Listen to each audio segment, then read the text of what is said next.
responsibility and gullibility, we must tell you the views represented on this show are not necessarily those of this station or its management. This radio show contains differing points of view on current political topics, and due to the nature of its contents, it should be heard by everyone. Thank you for listening. Now live from the heart of liberal Wisconsin, where the political party is just beginning, welcome to the Devil's Advocate Show. Best friends proving it's never personal, only politics. Please allow me to introduce myself. Now here are your hosts, Dom and Crute. Welcome to the Devil's Advocates Radio Show. Happy Monday to us all. Got Fancy Brian on the board. Dom, in his absence, I got a fine co-pilot. Most days, Jesus is my co-pilot. But today, it's you, Joe Zepecki. Vegas Joe Zepecki from Zepecki Communications. Joe, welcome back, man. Hey, I see you throwing them bows in the pre-show. You get in the ring with me, you're going to go down like Holyfield, old man. I don't think Holyfield got a single punch off. Did you hear that? He's they stopped it at first. He's too old for that. I don't know what anyone was thinking there. That was not a good idea. But in the land of bad ideas, it probably was a tell that somebody thought it was a good idea to have a disgraced ex-president, twice impeached, offer color commentary on a fight that bad. Lots going on there. Pay-per-view, baby, pay-per-view. They were paying for the right to watch Donald Trump on a fight that bad. We had a little conversation about that on Friday, Joe. Who would you, if of all the people in the world, who would you want to fight? Boxing style, some sort of celebrity event, for a good cause. Joe, who would you want to go in the ring with? Ooh, I want it to be fair, so I don't want to pick on anybody, really old. They could be old. You're kind of old. Yeah. I'm getting there. I've got a big birthday coming up in the spring. I'm not looking forward to it. And I'm stalling for time because if I have to choose violence, I will choose whoever the Bears quarterback is at that moment of the fight. Get me in the ring with them. They will go down, and they will go down hard.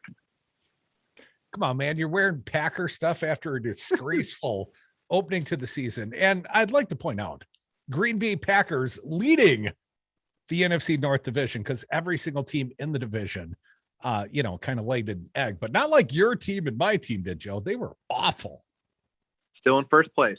It's a and four-way tie for the colors, brother. You're still wearing the colors. Hey, you know what? Everybody was wearing the colors yesterday. It's easy to do it on game day. It's hard to, after your team gets kicked in the teeth, still show the love. I'm not giving up on this team just yet. You're still wearing it, though. I'm sorry. I don't know if you heard that. Folks, you're listening to the Devil's Advocates Radio Show. I got Vegas Joe Zepecki as my fine co-pilot today. And Vegas Joe, let's talk some politics, man. Been a long weekend. Oh, real quick. And then we'll talk politics. Know who I want to fight in the ring? Who's that? Dan O'Donnell, of course. Righty, whitey talker, Dan O'Donnell. I think we'd be fairly evenly matched. I'm a bigger man. I'm a better fighter, I bet. But Dan O'Donnell, younger than I am, better hair. He's got that going for him. So I think he should take me on. In all sincerity, I'd get in shape. I'd spend like 30 days. I pledged to get in shape-ish to go fight Dan O'Donnell for charity. I'm just here for the Rocky training montage, the proof that you spent 30 days getting ready. Well, we each get ready in our own way, Joe. Let's talk about someone who's been a long time in the making as a candidate, right here in the great state of Wisconsin, where you reside and I reside, Joe. Rebecca Clayfish. We've now got a Republican opponent to Governor Tony Evers, and she jumped right in the far right, polarized into the pool. She couldn't have launched her campaign any farther right, Joe. Radical Rebecca is in this race with flying colors and showing us exactly who she is. Those of us who have been, observing her for quite a time are not surprised by this. But to start your I was a little surprised. To start your campaign by jumping into a controversy out of Texas around a 6-week ban on abortion and, fetal heartbeat bills, when even almost every Republican in Washington is desperate to talk about anything other than how badly Texas Republicans have handled this and how bad this bill is, she dove in head first. You send her a heartbeat bill and she will sign it in a second. That is what she said this weekend. And it ensures that, as Riley Vetterkind of the Wisconsin State Journal reported over the weekend, abortion is now on the agenda. It is going to be an issue in the 2022 midterms. And I think that's good news for Tony Evers and for progressives up and down the ballot. Republicans have bit off more than they can chew on this issue. Now, Joe, Rebecca Clayfish, and she was the lieutenant governor under Scott Walker, for those that are not from here. And, I'm friendly with her husband. Joel's a friend. But I didn't see it coming. I didn't see it coming in this way. She could have rolled out some sort of a moderated candidate rollout video. And then she could have run over to right-wing talk radio and she could have talked her QAnon crazy, but she could have run as a moderate. And there might be some chance she could win over, let's say, some suburban women, some women that found Donald Trump just unpalatable. And I thought that would be her unique appeal. I thought, well, she's very photogenic. She works in television. She's very good in the media. And she just plays moderate for TV. And then, righty on right-wing talk radio. And she can have the best of both worlds, Joe. But she didn't. No, she didn't. And number one, she didn't because the person you just described is not who she is. She actually is a radical Republican. That's why the moniker Radical Rebecca is going to stick. Second, she's got to win a primary first. There are other serious Republicans looking at it. And when you look at the people who decide Republican primaries these days, they are so far off to the right that they're about to fall over into the great beyond. So she has a political requirement to appeal to the crazies in the Republican base and make sure that nobody can get to the right of her. And how convenient for her that this is where she is anyways, that she was the lieutenant governor when Scott Walker was out here pushing a transvaginal ultrasound requirement for women, before they consult with their doctor and make a medical decision. I mean, this issue is a live wire, and it is going to remain one because the conservative Supreme Court, stacked by Donald Trump, has guaranteed in their, punting on this Texas issue that it is going to take a very long time for this issue to resolve itself in the courts. And every single day, every single week, this is going to be an issue in the races ahead, whether that's at the federal level or in state house races like we're having for governor in Wisconsin next year. But Joe, it wasn't simply that Rebecca Clayfish led with her Christianity. It wasn't simply about abortion or even anti-LGBTQ, although she certainly staked out that ground prior. But it was this embraces of Trump agenda. I mean, that was kind of shocking to me. The state of Wisconsin was not a Trump supportive state, not in the primaries, not in 2016. Donald Trump didn't win here. In fact, he lost to Ted Cruz by double digits, although I find Ted Cruz quite unpalatable as well. But then, right-wing talk radio and the Republican establishment, well, of course, they rallied around the general elective candidate, Donald Trump. But to hear a lot of the Republican women in the state of Wisconsin, it was something they had to hold their nose and vote for Trump. But Rebecca Clayfish isn't holding her nose. She's giving the man a big old smooch on his ass. No, but that's what President Trump did. He dragged the Republican Party into becoming, a political party of his own image and likeness. Republicans who had to hold their nose 5 years ago to vote for him raced to the polls to vote for him in 2020. He got more votes in the state of Wisconsin in 2020 than he did in 2016 because the Republican Party has moved that much further away from what I would call reality and what you would call reality. And yes, at the end of the day, Senator Ron Johnson's math checks out on this. There were 50,000 voters in Wisconsin who voted for some Republicans, but not for Donald Trump on their 2020 ballot. And thank goodness they did, because it made up the difference when it came to Wisconsin's 10 electoral votes.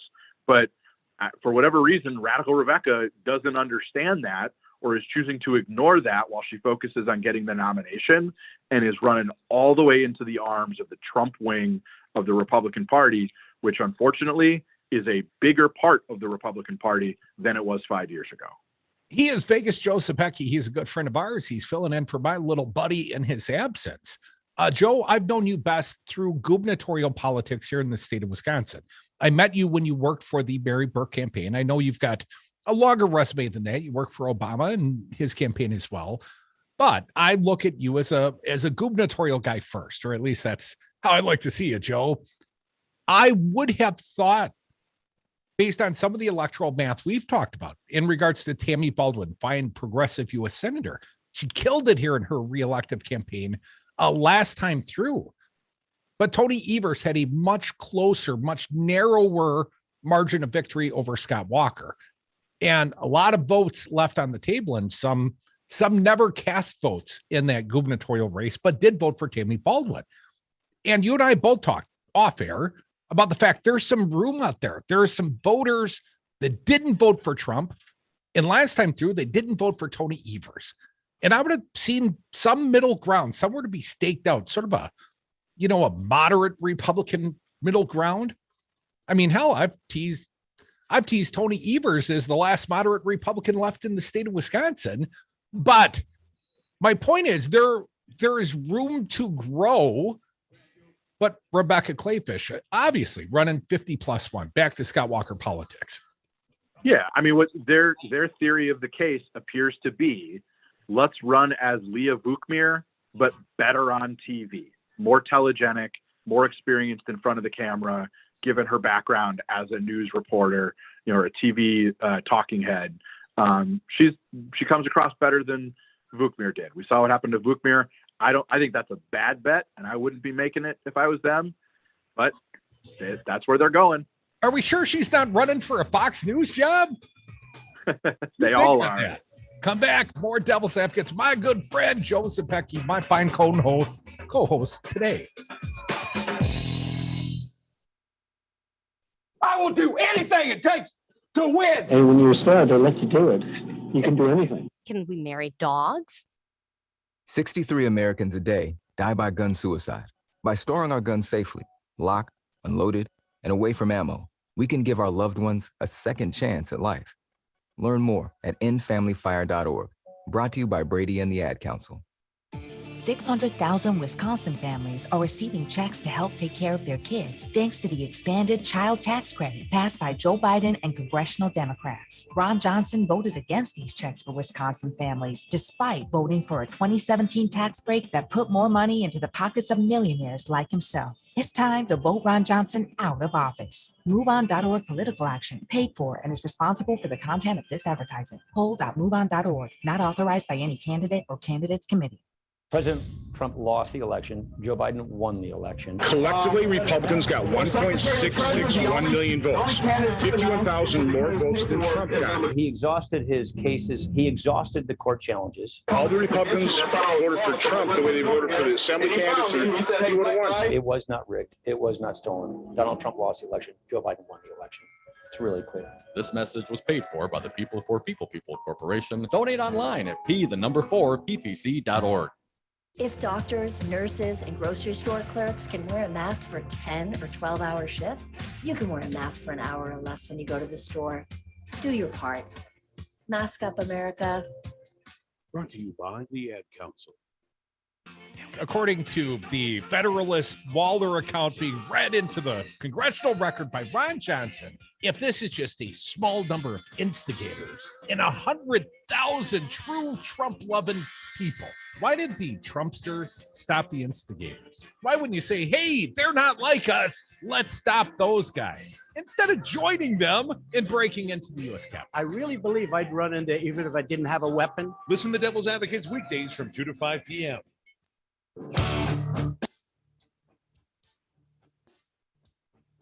Grass-fed, locally raised, 100% organic. Tom and Cruz are the Devil's Advocates. Welcome back to the Devil's Advocates radio show. Dominic introduced me to Jesse Dupree in college. This music, my first exposure from my little buddy. He's gone today, but I got a fine co-host. He is Vegas Joe Zepecki. Joe, appreciate you stepping in with a little bit of head start, like an hour. Joe, here's my question. I feel like we got a Tea Party 2.0 going on. And here's what I mean. State of Wisconsin, I believe it was on Friday when I went up to the Wisconsin State Capitol. And there was a cyber ninja forensic audit rally going on. And Fox News favorite, former Milwaukee County Sheriff David A. Clark Jr., his nonprofit, air quotes, was putting on this event and raising money, but put on the event. And he was co-piloted with a couple of Wisconsin backbench Republicans. They're backbenchers in every other regard, except the fact they're very Trump supportive. And one of them, Janelle Branchin, heads up the Elections Commission of the Assembly. So she's there, she's spewing hers. And Rantham, he's there, he's spewing his. And then they all went and charged the mound. They went in the Wisconsin Capitol and they went to the speaker, the Republican speaker of the Assembly's office. And then they went and chased the Senate President Chris Kapinga and Devin LeMahieu. All the big, important Republican legislative leaders all got called on by the Tea Party 2.0. And they all want them to sign subpoenas and find some, proof of electoral rigging or something of the sort. Joe, it's all quite baffling. It's insanity is what it is. And I would push back a little bit on that it's Tea Party 2.0 because there are really important differences. And the first is a lot of the analysis of the original Tea Party ahead of the 2010 midterms really found that it was race driven. It was the fact that there was a black president of the United States that many of those folks just could not bear the thought of and were therefore going to organize and get involved in politics in a way like they had never been before. That was the first difference. I don't think this is necessarily about a reaction to Joe Biden in the same way that it was a reaction against Barack Obama. Second, the Koch brothers, Americans for Prosperity, all of these, big dark money groups on the right spent a lot of money in 2010 in that Tea Party summer to sort of astroturf the engagement.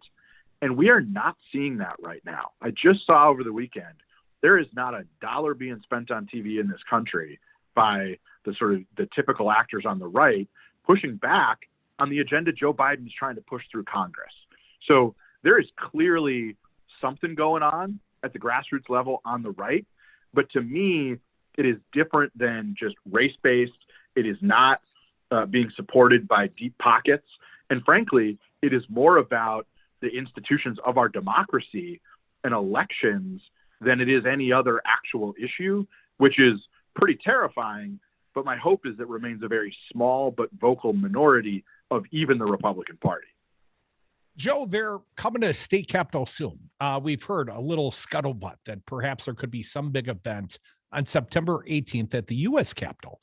And of course, now it's on everybody's radar and they're putting the fencing back up. And obviously with the January 6th insurrection that happened, there's going to be as many policing resources as DC needs, I suspect.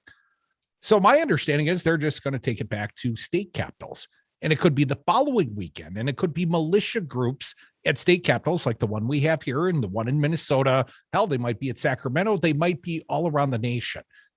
And Joe, those smaller, less protected, less ready for something that could come upon them, state capitals, are you expecting any more violent circumstances, perhaps? Well, isolated, but, happening in regards to September 25th or this Capitol insurrection 2.0? I mean, listen, the fact that U.S. Capitol Police apprehended a man spouting white supremacist ideologies with a machete and a bayonet in his car this morning near the Democratic National Committee in Washington, D.C., and the tone and fervor of some of this, absolutely, we have to be on guard against that. when no less an authority than President George W. Bush over the weekend is warning about violent domestic extremists and drawing a straight line between, that type of extremism and what we saw on January 6th, you absolutely have to be alert. And hats off to law enforcement officials who apprehended this guy in Washington. I have no doubt that the FBI and state and local folks are watching these potentially bad actors, and they should be. But for the rest of us, we can't be afraid of it. We can't change what we're going to do because these knuckleheads don't like the fact that their influence and power is dimming as we move into the future. That we have to move forward. It drives me nuts that post January 6th, what are Republicans around the country doing today, including Donald Trump? They're already saying that the California recall is rigged. They are undermining the sanctity of elections before they are even held. That's not how this works. And it's not going to work for much longer going forward. If one of our two major political parties just says, you can't trust the votes ever, that's nonsense. You can trust the votes. The last election was free and safe and secure, and the next one will be too, period. Joe, the troubling part, they can hear us in California. We have been paying attention to the recall there. Obviously, the recall of Gavin Newsom that could lead to a Republican governor, Larry Elder, and he's perhaps been the best thing that's happened to the Newsom campaign, the radical right-wing talk radio host, Larry Elder. But here's what I would say, and I hadn't thought about this. My fine newsman here, Luke, pointed out, you know what? California is not even going to count these ballots for perhaps a month. So, all these claims of rigged elections. Well, when the early returns, I'm not even sure if they're going to release partial returns or if we're not going to know whether or not this recall effort in California was effective for 30 days when they certified the election. Well, that's a lot of time to stir the pot, let's just say. Come back. We'll keep stirring the pot. My good friend, Joe Zepecki, perhaps your phone calls as well. 844-967-2789. More Devil's Advocates.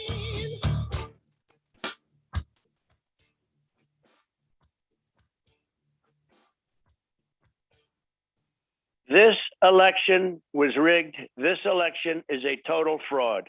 I have never been more excited about anything that I have gotten the chance to work on. Congratulations. You played yourself.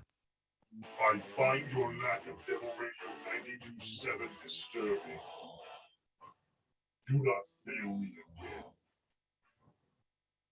Extra, extra, read all about it. Hey, what's going on? Oh, didn't you hear? Knuckleheads is moving locations, but not to worry. Knuckleheads will still be on State Street and your best shop for CBD and wellness. And it's going to be at 520 State Street on ground level, which is 100% handicap accessible. Stop by the new digs from 10 a.m. to 9 p.m. any day of the week and get 15% off when you mention Devil Radio. I'm Lando Commando, and I'll see you there at our new location, 520 State Street. Extra, extra. At Chaz Design Build, our tagline is building a better world, one remodeled home at a time. Simply stated, we want to be a part of the solution to leave the world better than we found it. That's why we've invested in a 20 kilowatt solar array, which provides over 90% of our electrical demand at our shop, office, and design studio. And that's why we invest in local causes which provide opportunities and which confront structural inequality. At Chad's Design Build, we are proud to partner with you. Building a better world, one remodeled. I'm Ed Donahue with an AP News Minute. On Capitol Hill, Secretary of State Antony Blinken says the Biden administration didn't have a lot to go on trying to get out of Afghanistan. We inherited a deadline. We did not inherit a plan. Blinken says the Trump administration set up the plan to get out. Texas Republican Congressman Michael McCall was asked about the Americans still in Afghanistan. Can you guarantee to this committee that we will get them out? Blinken says they were in contact with about 100 people last week. We offered seats on the planes that got out last week to about 60. 30 came forward and used those seats. What happens in at any given moment is that people are making decisions hour by hour, if not day by day, about whether to leave or not. The UN Human Rights Chief says her office has received credible allegations of reprisal killings by the Taliban, including instances in which officials in the previous government and their relatives were arbitrarily detained and later turned up dead. I'm Ed Donahue. Marcus by Goldman Sachs offers personal loans with no fees, ever. Banks offer coffee. So what's more important, a Marcus by Goldman Sachs loan with no fees that could help consolidate debt, or bank coffee that tastes like bank coffee? You can money. Visit Marcus.com to learn more about saving, borrowing, and investing from Marcus by Goldman Sachs. Investing involves risk and investments may lose value. Brokerage and investment advisory services by Goldman Sachs & Company, LLC. Member FINRA SIPC. Lending and deposits products provided by Goldman Sachs Bank USA. Member FDIC. Do you struggle with occasional nerve aches, weakness, or discomfort in your hands or feet? Try Nervive Nerve Relief from the world's #1 selling nerve care company. Nervive contains alpha-lipoic acid to relieve nerve aches, weakness, and discomfort, and B-complex vitamins to support healthy nerve function as you age. Live your life with less nerve discomfort with Nervive Nerve Relief. Learn more at nervivehealth.com.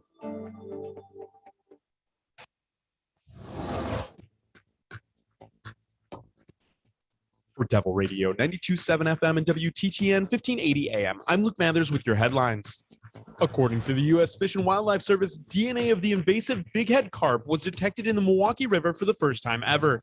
The eDNA sample was detected in a water sample taken in June, with the test results confirmed last week in accordance with the Wisconsin Department of Natural Resources. Bighead carp are an extremely destructive and invasive species that have been spreading throughout North American waterways, but to date have not been spotted in the Wisconsin waters of Lake Michigan. Last week, a Waukesha County judge ordered the release of one of the women convicted in the stabbing of a classmate in order to please the character Slender Man. A developer is proposing to replace the former Shanks Corner stop-and-go location with a mixed-use development with housing, underground parking, and first-floor commercial space. You're listening to Devil Radio 92.7 FM and WTTN 1580 AM.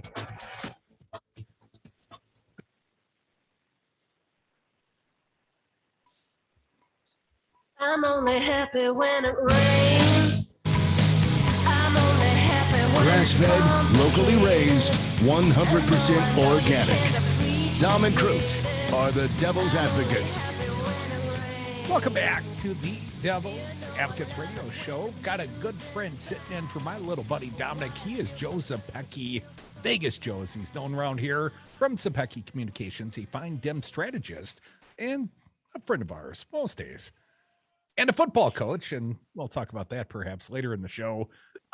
Joe, wanted to talk about, I use this analogy, Tea Party 2.0, and I get it's not entirely parallel. But there's certainly some outrage going on the right. And it might not be founded in fact. I mean, most of the outrage is over what? Vaccine mandates, mask mandates, public health issues. But it's certainly inspiring to the GQP party. Hell, Rebecca Clayfish, the gubernatorial candidate of the right, the far right here in the state of Wisconsin, well, that's part of her electoral campaign, Joe. I'll keep your kids free to perhaps die in schools because we're not going to mask them. This reminds me of a pretty early radical Rebecca tweet where she basically said, no vaccine mandates, no mask mandates, no masks in schools, not now, not ever. I'm paraphrasing a little bit, but it was basically saying, not right now, but not ever.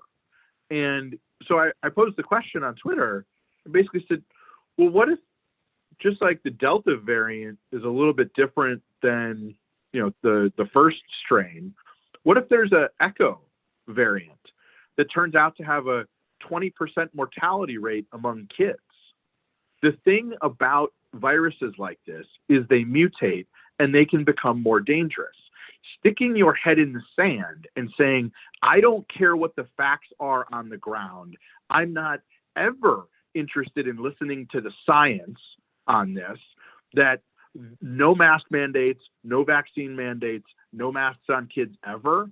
That is not leadership. That is basically holding up a sign that says, I have no business in a position of public trust.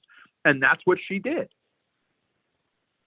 Joe, it's very strange to me that, be it Rebecca Clayfish or Greg Abbott in Texas or DeSantis down in Florida, this bad public health has been a position Republicans are staking out. And obviously, I get it. There's a certain non-believing part of the base, and they're the most vocal minority out there. And perhaps down south, it's not such a minority. But how can this be a smart electoral position? How can being against science, being against public health, how can you win a general election anywhere north of the Mason-Dixon line, with few exceptions? I don't know, and you shouldn't be able to. I mean, this is, we don't have to get into the 9/11 of all of it, but this is one of the things that I found myself really scratching my head about over the weekend, right? Which is, it is simply a statement of fact that in the wake of 9/11, we, the people of this country, allowed for infringements on our liberty that the government had never taken before, period, right? We still have enhanced screening every time we go through the airports. And so if you're okay with the state asking you to remove your shoes so they can take a look before you get on an airplane, and you have no objection to that, what the hell is your objection to a request to wear a mask until we're through the pandemic, or to take a shot that will not just make it 10 times less likely that you get sick or die from a disease, but it will also help protect your community? Those are both infringements on your liberty. Why is one something that we're okay with and the other is something that some vocal minority of the population is against?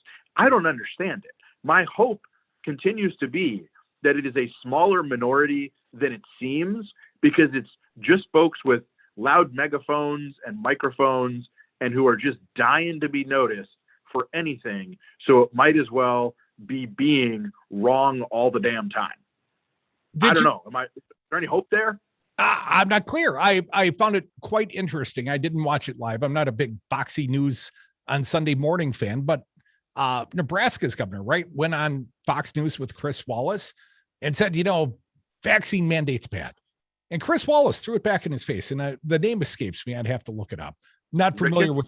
Yeah, that's it. Thank you. But the number of vaccine mandates currently in place in the state of Nebraska, things from polio to chickenpox. And the governor effectively blew it off, just said, well, parents have more confidence in those things. Well, until the federal government or perhaps the state government mandates it, well, people are going to have less confidence than the vaccines that the FDA and eventually the federal government has mandated, right? So the mandate is part of creating that trustworthiness. The government now says it's safe enough. We want you all to take it. Joe, is this, is it a winning public health position that Joe Biden has taken? Well, it's not just a winning public health position. It's a winning political position. I mean, 60% of the country, even when you phrase it as testing the question, like, do you agree in mandatory, vaccination requirements for large employers without a weekly testing opt-out? 58, 59, 60% of the country is saying they are for that. Almost 40% of Republicans are saying they're for that. So Joe Biden is, in my view, right on the public health. He appears to be following the advice of the people who know this stuff inside and out. And he is where the vast majority of the American people are. How many issues can you get 60% of agreement on these days? Not that many. So, to the Republicans who are casting their lot with the anti-vax, anti-mask crowd, be my guest. Good luck winning an election when you are basically turning off 60% of the electorate on day one. That's Joe Zepecki. He's a friend of ours. He's a fine Dem strategist from the great state of Wisconsin.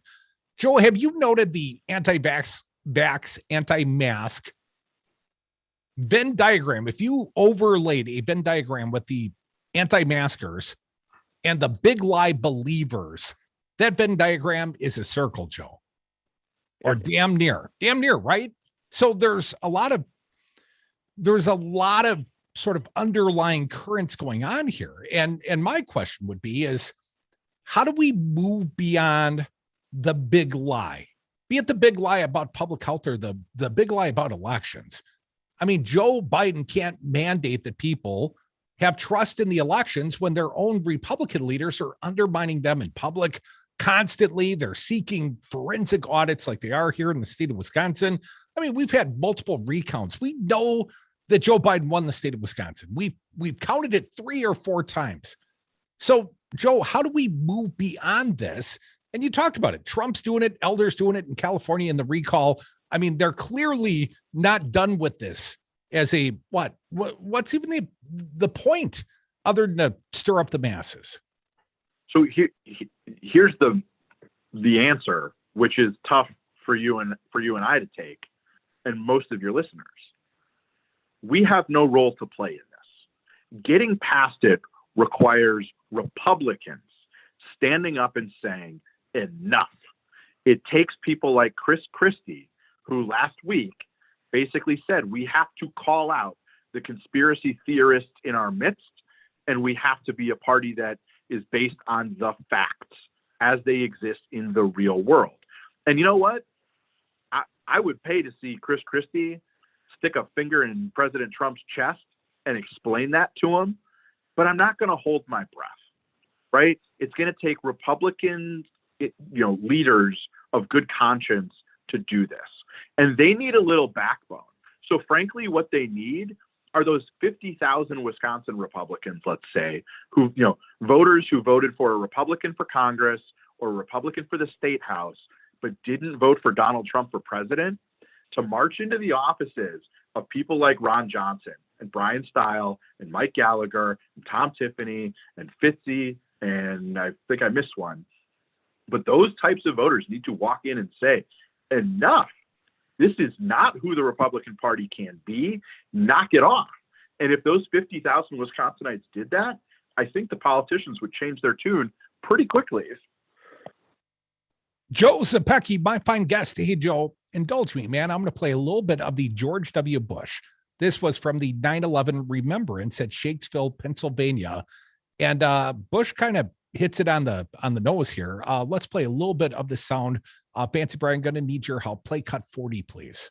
20 years ago, we all found in different ways, in different places, but all at the same moment, that our lives would be changed forever. A little bit more from W41. All that many people could initially see was the brute randomness of death. All that many could feel was unearned suffering. All that many could hear was God's terrible silence. Joe, we're going to play a little bit more, but I feel it necessary to apologize. I never thought I'd play W again on this show, but here I am doing it. A little bit more from W. Let's jump ahead. Cut 43, if you would, Fancy. We learned that bravery is more common than we imagined, emerging with sudden splendor in the face of death. 44, if you would, Brian. Whenever we need hope and inspiration, we can look to the skies and remember. And here's where W gets real candid. Talks about the parallels between the terrorists that attacked us on 9/11 and the terrorists that attacked us on January 6th. Didn't have to name Trump by name, but we know who he's talking about. Cut 45, George W. There's little cultural overlap between violent extremists abroad and violent extremists at home. But in their disdain for pluralism, in their disregard for human life, in their determination to defile national symbols, they are children of the same foul spirit. Well, perhaps the big lie started with George W. The biggest lie I recall was lying us into a war in Iraq, a war of choice, if you will. And here he is. He's reclaimed his image to some degree. I've always thought he was a war criminal. But when George W. is the voice of reason, when we've got to listen to George W. and hear him, chastise the GQP, Joe, it's a strange oxymoronic circumstance I find myself in, sort of lauding George W. Yeah, I didn't expect this to end up here either. And I think it just really goes to show how important perspective is in all of these questions, which are complicated and there's lots of passions on all of the sides.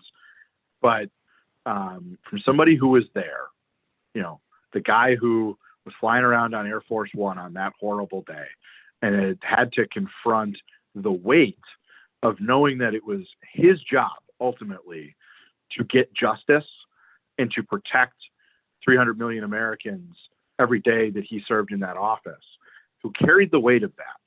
For him to draw that straight line between the 19 hijackers and the January 6th insurrectionists carries a heck of a lot more weight than you or I saying it.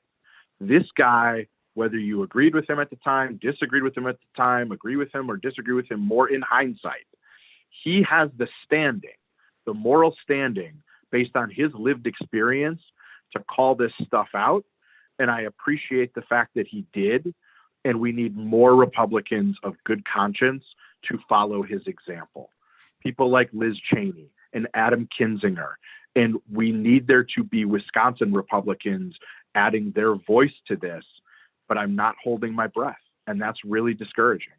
Well, Joe, there are no Wisconsin Republicans of any sort of internal fortitude or character. And if there were, they've already retired. Dale Schultz is out plowing the land now. You know who I want to hear asked about this? Do tell. Tommy Thompson, who has no problem telling the Republican legislature, you want to sue me? Be my guest. Bring it on. He's somebody who's got no problem telling Republicans what's what. I wish they made more of them like Tommy Thompson these days, and I got no problem saying that. Come back with us, my good friend Joe Zepecki, your phone calls as well. 844-967-2789. More Devil's Advocates. Happy rainy Monday to us all.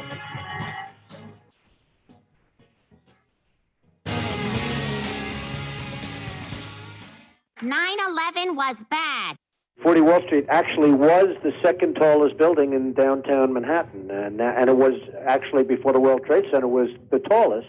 And then when they built the World Trade Center, it became known as the second tallest, and now it's the tallest. I'm Kirk Bankstad, and I own the Minocqua Brewing Company in deep red northern Wisconsin, and I have a super PAC. We make good trouble by buying billboards, radio ads, and calls to voters in northern Wisconsin. We target federal and state elections, think Ron Johnson and Tom Tiffany, and concentrate on a fair redistricting process. Give a donation now if you're able at the MinocquaBrewingCompany.com super PAC tab. Help us make the politics of the Northwoods as clean as our lakes and streams. That's the MinocquaBrewingCompany.com super PAC tab. 600,000 Wisconsin families are receiving checks to help take care of their kids, thanks to the expanded child tax credit passed by Joe Biden and congressional Democrats. Ron Johnson voted against these checks for Wisconsin families, despite voting for a 2017 tax break that put more money into the pockets of millionaires like himself. It's time to vote Ron Johnson out of office. MoveOn.org political action, paid for and is responsible for the content of this advertisement. Poll.moveon.org, not authorized by any candidate or candidates committee. Hi, this is Dom from the Devil's Advocates, inviting you to join us on Patreon.com. Patreon allows for our audience to access exclusive programming not available anywhere else and gives you the ability to directly support the greatest radio show ever. History's patrons have supported the works of Michelangelo, Leonardo da Vinci, Monet, and now with your support, the Devil's Advocates. So please go to Patreon.com and search the Devil's Advocates to pick your subscription. That's Patreon.com and the Devil's Advocates, the greatest radio show ever. I'm not a big fan of righty-whitey talk radio, but if I'm going to tune in even for an hour a day, I really wish they'd have a live host. You know, they've still got a Rush Limbaugh show, and the guy's been dead for a couple months. Playing like Best of Dead Rush. Do you know how weird that is? I make you this promise, Dom, after I'm dead, you don't have to keep playing my sound bites. Although I'm hoping you go first. The Devil's Advocates, weekdays from 2 to 5.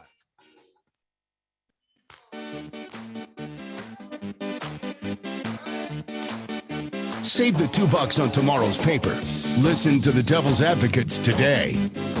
Welcome back to the Devil's Advocates radio show, a kickoff weekend Monday thereafter. Got a fine co-pilot. He's Joe Zepecki. Vegas Joe, although you'd think you were Packer Joe with all the paraphernalia you're wearing there. We got a fine caller from Viking territory, Julie from Minneapolis, listing on AM 950. Julie, welcome to the political party. What do you got for us? Yeah, a couple of quick comments. One on W and one on the firefighters who aren't getting the right amount of help that they should get. You know, I would have been more impressed if W had drawn a straight line from the hijackers, 15 of whom we know were Saudi Arabia guys, and to his father, who quickly got the Saudi royal family out of the United States on the day of September 11th, and some of those straight lines. Personally, I'm not impressed with the long haul that W is doing to rehab his image. It's too bleeping late. On a personal level, my cousin was rather high up in the CIA, not a top brass, but rather high up. And I asked him, I was surprised he gave me an honest answer. I asked him, should we go into Iraq? He said, no, we shouldn't go into Iraq. North Korea is more of a threat. And so even my ordinary relative knew better. The other thing I wanted to say, since we're at around 9/11, is please call your people, your senators, your representatives, to see that the firefighters can get the right medical help they need. What they said in the media yesterday was they really need help because they're getting diagnosed like crazy with cancer, and they need the best kind of medical help possible, and they're not getting it. And also the students who were 16, 17 years old in the high school, a block from the towers, and they had nosebleeds and coughing and terrible symptoms, and they were lied to and said, oh, they'll go away. Just like Giuliani lied to the first responders and said, hey, the air is cool, come down and help us clean up. Julie, I don't appreciate your call, Julie. I did watch a really captivating 60 Minutes last night. It entirely focused on the fire department and the families, the fathers and the sons, and the number of people that died, quite frankly, hundreds of firefighters fallen on 9/11. And Julie invoked Rudy Giuliani. And I wanted to point out what Rudy Giuliani was doing, something of a tradition from Giuliani. Joe, I don't know if you're aware, but Giuliani does a 9/11 dinner each year to mark the anniversary. And if he, of course, that was sort of the pinnacle of his career. He was America's mayor, Rudy, sort of a calming voice in the storm. Less calm these days, more perhaps drunken. We've got a quick soundbite, Joe, if you'll indulge us. Fancy Brian, play it for the people. The 9/11 dinner, the ever respectful Rudy Giuliani. I believe he's doing an impression of the Queen and talking about the sexual escapades of Prince Andrew. She said, you did a wonderful job on September 11th. And therefore, I'm making you an honorary knight, commander of the Royal something or other. I turned down a knighthood because if you took a knighthood, you had to lose your citizenship. I know Prince Andrew is very questionable now. I never went out with him. Ever. Never had a drink with him. Never was with a woman or a young girl with him. Ever. One time, I met him in my office, and one time when we had the party, right, Bernie? You were there. Bernie Carrick, one must assume he's talking to. The accusation against Giuliani, not for the first time, that he was drop dead drunk. And I've got a quick response from Giuliani today, apparently pushing back. Yes, I had one scotch, according to the headline. Giuliani says he was not drunk during the rambling 9/11 speech, isn't an alcoholic, and denies mocking the Queen. He claims he's a victim of left-wing smears, Joe. Giuliani. This just makes my blood boil. It's 343. That was the number of firefighters who we lost on 9/11. 343. And thousands of firefighters across the country got on stair climbers this weekend or went to stadiums and did 110 flights of stairs because that's how high the highest climbing firefighters on 9/11 got before they perished. And Julie is 1,000,000% right that we have got to make sure that people who are impacted by the debris and the dust cloud at ground zero get the support that they need. And if we ever forget those 343 brave souls who marched up when the world was coming down, shame on all of us, and shame on Rudy Giuliani for not being able to even just say, I'm going to have the scotch after I speak to mark this solemn occasion and the bravery of 343 firefighters, along with, nearly 2,500 other Americans. Well, his quote was similar to that, Joe, but here it was. I am not a drunk. I don't think I've ever been publicly drunk in my life. The last time I was probably in college. I like to drink scotch and have cigars. That's where it probably comes from. I drink moderate amounts of scotch. I mostly drink scotch because I like to have it with cigars. I didn't have a cigar last night. And this is a caricature that the left is trying to put on me. I can't remember the last time I was drunk, and I'm not going to put up with it anymore. I've got to do something about it. What would that be? What would that be? You got to go sue Twitter, Rudy? I'm begging you. Can we talk about anything other than Rudy Giuliani? Sure. I know you got to go, man. So what's your thought? How did the Packers turn it around for week 2? They will turn it around. Part of the problem here is for too long the franchise has not taken the preseason seriously, and so you've got rust and you've got a makeshift offensive line with too many guys playing out of position, too many injuries. It takes a little bit of time for number 12 and an offensive line to figure out how to work together. They will get it right, and they'll start scoring points. I'm actually more concerned about what's happening on the other side of the ball. If Jameis Winston is going to throw 5 touchdowns against you, you kind of got to go back to basics and figure out what the heck is wrong with your defense. We got to be able to stop people, even though they're going to score more. So long way to go. I'm sticking with the Packers. I'm sticking with 12, RELAX, but you got to stop people. The most troubling development. Do you see the way Aaron Rodgers looked yesterday? I mean, did he crawl out of the cutter? Get a haircut. Comb your hair, sir. I mean, man bun. Represent. You're the face of our organization. Act like you just didn't roll out of the bar Sunday morning. The man bun is a tough look. I don't know how you have that much hair under a helmet, but if I may suggest something for the Packers, if perhaps Aaron Rodgers kills that bear that mauled him, he might be able to crawl out of the snow and maybe save the rest of the season. He did look a lot like Grizzly Adams. He was in The Revenant. He was from The Revenant. Oh, yeah. Not as memorable a movie. I guess I'd forgotten it. Joe Zepecki, you're always memorable. Vegas Joe. Any final thoughts, Joe? Like 30 seconds. Thanks for doing what you do. Thanks for having me today. Radical Rebecca Clayfish showed us who she is, and we have to make sure our friends and neighbors know every single day between now and next November, abortion is going to be at the top of the issue list, along with how the economy is going. And it's important that people understand just how out of step with the mainstream she is. They don't call her Radical Rebecca for nothing. Thanks, Joe. Hour 2's next. RELAX. It's over. Nothing matters anymore. You done messed up, Aaron! Hi, this is Brad from Zero Res. If you need someone to help with your carpet cleaning, business or residence, please give us a call. We have the best system available and an amazing team of friendly technicians. Call us at 848-9000 or schedule online at zeroresmadison.com.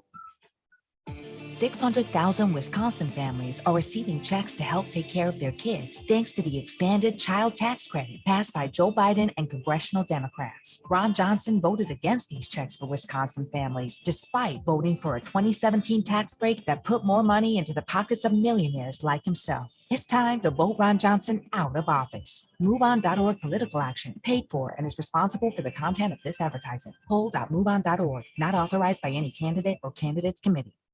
Five Nines, your local single source IT solutions provider, specializing in cloud technology, consulting, servers, networks, and hosting.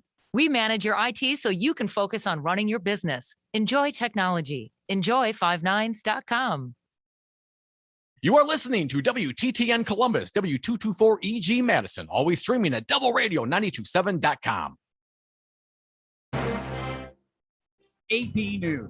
I'm Ed Donahue. Following the U.S. evacuation from Afghanistan, South Carolina Republican Congressman Joe Wilson told Secretary of State Antony Blinken, "You should resign." Blinken says President Biden inherited a deadline, but didn't inherit a plan. He inherited an agreement that his predecessor had reached with the Taliban to remove all remaining forces from Afghanistan by May 1st of this year. Blinken was asked about the Americans still in Afghanistan. We'll continue to help them, and we'll continue to help any American who still wants to leave, and Afghans to whom we have a special commitment. Pentagon spokesman John Kirby says flights carrying people to the U.S. who were in Afghanistan are on hold for another 7 days. Because of recent diagnosed cases of measles among Afghans who recently arrived in the United States. Nicholas is getting closer to shore in the Gulf. It could strengthen to a hurricane soon. National Hurricane Center Director Ken Graham says 6 to 10 inches of rain is possible. Just a large area of rainfall, Louisiana back through Texas. Corpus Christi includes Houston,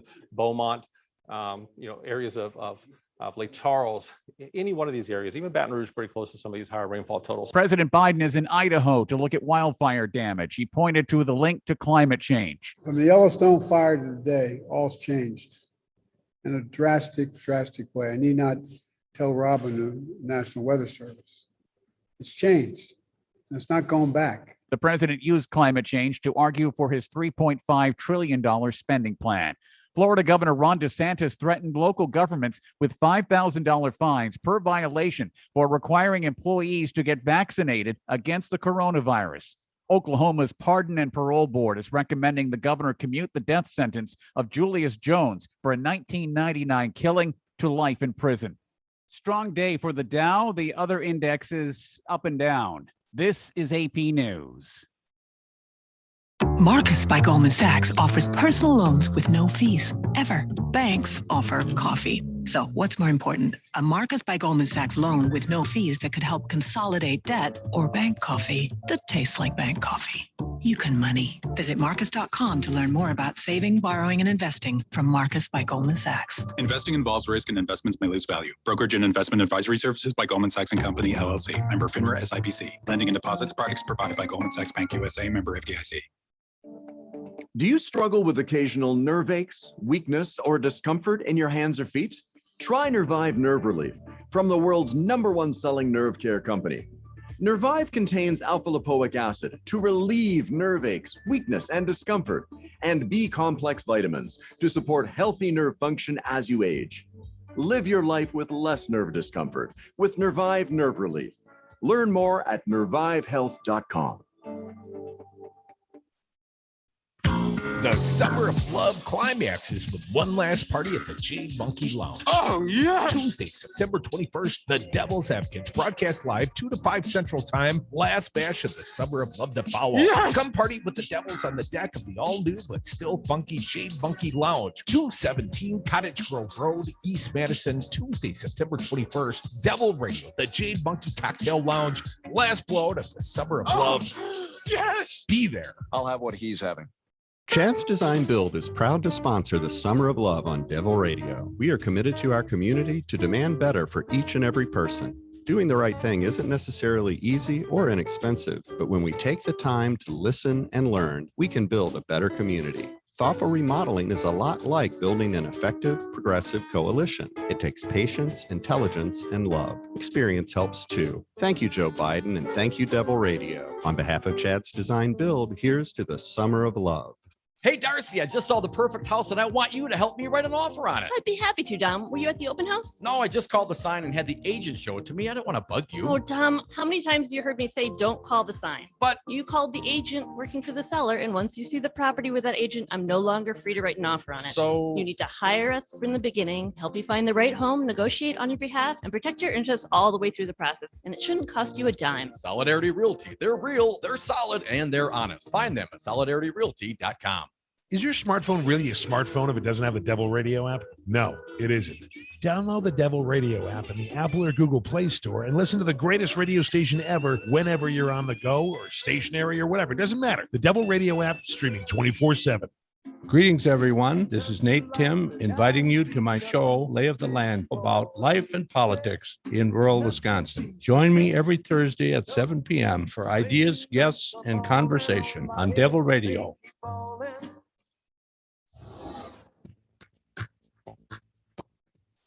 For Devil Radio 92.7 FM and WTTN 1580 AM, I'm Luke Mathers with your headlines. On Friday, the Wisconsin Department of Health Services reported 2,350 new cases of COVID-19, the largest single-day total since early January 2021. The 7-day rolling average of daily cases is now above 1,500. DHS also reported 24 deaths on Friday, marking 73 COVID-19 deaths in Wisconsin between Wednesday, Thursday, and Friday of last week. The White House announced at the end of last week, First Lady Jill Biden will be traveling to Wisconsin on Wednesday for a trip to Milwaukee. No further details about the First Lady's visit were announced as of this morning. Forecast of partly to mostly cloudy skies with scattered thunderstorms likely throughout the day. Winds up to 10 miles an hour and a high today of 74 degrees. Chance for thunderstorms continues into the evening with a chance for severe thunderstorms developing late. Overnight low of 66 degrees. You're listening to Devil Radio 92.7 FM and WTTN 1580 AM. Warning, you are about to listen to the greatest radio show ever. And due to contractual obligations and to shield our airwaves corporate licensees from any semblance of liability, responsibility, and gullibility, we must tell you the views represented on this show are not necessarily those of this station or its management. This radio show contains differing points of view on current political topics, and due to the nature of its contents, it should be heard by everyone. Thank you for listening. Now live from the heart of liberal Wisconsin, where the political party is just beginning, welcome to the Devil's Advocate Show. Best friends proving it's never personal, only politics. Please allow me to introduce myself. Now here are your hosts, Dom and Crute. Welcome back. Hour 2 of the Devil's Advocates radio show. We're going to call this Infrastructure Hour 2. I want to thank our co-host for the first hour, Joe Zepecki, Vegas Joe, from Zepecki Communications, a DIM strategist right here from the great state of Wisconsin, and most importantly, a friend of ours. Thanks, Joe. Joe's got to go coach now. Give you a little bit of football insight, a fine football mind. Get us a little bit of pep, give us a little bit of spirit to go out there and get them. You rah-rah. I was a little disappointed after the game, man. My entire mood for the week can be set. The tone can be set by my sporting teams. You know what I mean? Oh, I do. I've been in a deep, what am I doing? Why do I keep bothering to look at my phone type of habit with the Cubs? Because they gave up at the trade deadline. And I've been just by habit checking the phone to see my fantasy baseball teams. All of them just completely crapped the bed by the time the trade deadline. I got close to the playoffs. I got in the playoffs and then completely lost. And it was just bad, man. And so I've just been longing, like I just check the phone and go, why am I checking the phone? There's nothing interesting to do because I am a loser and all my teams are losers. Well, this is supposed to be the last dance here for Aaron Rodgers, perhaps. Aaron Grizzly Adams Rodgers. Well, he might walk away, and Devontae Adams is in the last year of his contract. He's a very good receiver that we have on the Packers squad. And the fact that we lost, 38-3, God, it was hard to watch. Yeah, you guys were totally not ready, and Jameis Winston really wanted to prove to everybody that he could throw no interceptions. Apparently, Aaron Rodgers doesn't play well in humid Florida weather. He doesn't play well in Florida. Like, that's his one weakness, though. Seriously, they put a stat up in the middle of the game, like he's like at least 500 or below 500 in Florida. I golfed once in Florida. One of the best rounds of my life. I'm not a great golfer, but I was on fire that day, and I was looking to break 80. I almost said 70. Never close to breaking 70. Looking to break 80 for a round of golf, and par's like 72. So I'm doing pretty good. I'm like, that's about as well as I'd ever played. And I'm on the 18th hole, teeing off in Florida, about 4:30 in the afternoon by then. So hot and muggy, the golf club flew out of my hand. on the drive on the 18th. Damn you, Florida. Florida. I'm on fire every time I go to Florida, but that's on the inside. Well, you go there now, you're likely to get the COVID or certainly some bad governance. But before we talk about Florida, I wasn't trying to take the direction towards Florida or even the NFL football season, but wanted to talk about infrastructure, kind of been buried behind the Afghanistan bad news. And obviously the Hurricane Ida, and then we had the remembrances of 9/11. So let's get back to investing in our nation, building our great country. Let's do some nation building at home, or at least that's the proposition being put forth by my guy, Bernie Sanders. And you've heard me say it before, Brian, I say it. I voted for the socialist. Well, my socialist buddy, Bernie Sanders, I've had 2 brief, modest interviews with Bernie, but my buddy Bernie Sanders is now the chairman of the Senate Budget Committee. Very powerful man. And Bernie's got big plans, but they've been scaled down to a modest $3.5 trillion proposition, this infrastructure plan. And here's one thing I would say. We look at this number and it's huge. I agree with you, Joe Manchin. Big number, big number. But this is over a decade of spending. And approximately, it's like $350 billion a year. Still a hell of a lot of money, more than anyone except for perhaps Jeff Bezos could comprehend. But $350 billion a year relative to the broader federal budget over the course of a decade. It's like 1.8% of all spending. I mean, 2% of all spending over the next decade. We're proposing, Joe Biden's proposing, Bernie Sanders proposing, to invest in infrastructure. And most of the time when you invest in something, you hope to get a return on investment. Maybe it's worth more. You know, you buy a house, you remodel the house, it's worth more than not only you paid for the house, but the money you spent on the remodeling. That's the idea. If we remodel the nation, if we give her a once over, we're going to be a better nation. We're going to be better prepared for the climate change coming. It's here. We're going to be better prepared. So here he is, Senator Bernie Sanders, my guy, my socialist buddy. Here he is, and he wants both bills together.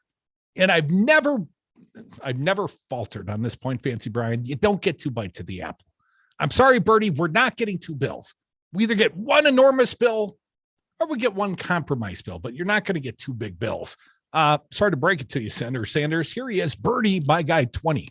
From day one, the President of the United States, the Speaker of the House, Majority Leader Schumer, have made it clear we're going down a two-track approach. Both bills are going together.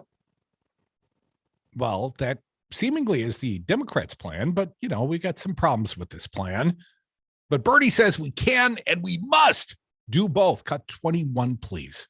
Physical infrastructure is terribly important, but I happen to think that the needs of the human beings of our country, working families, the children, the elderly, the poor, are even more important. And we can and must do both. We can and must do both.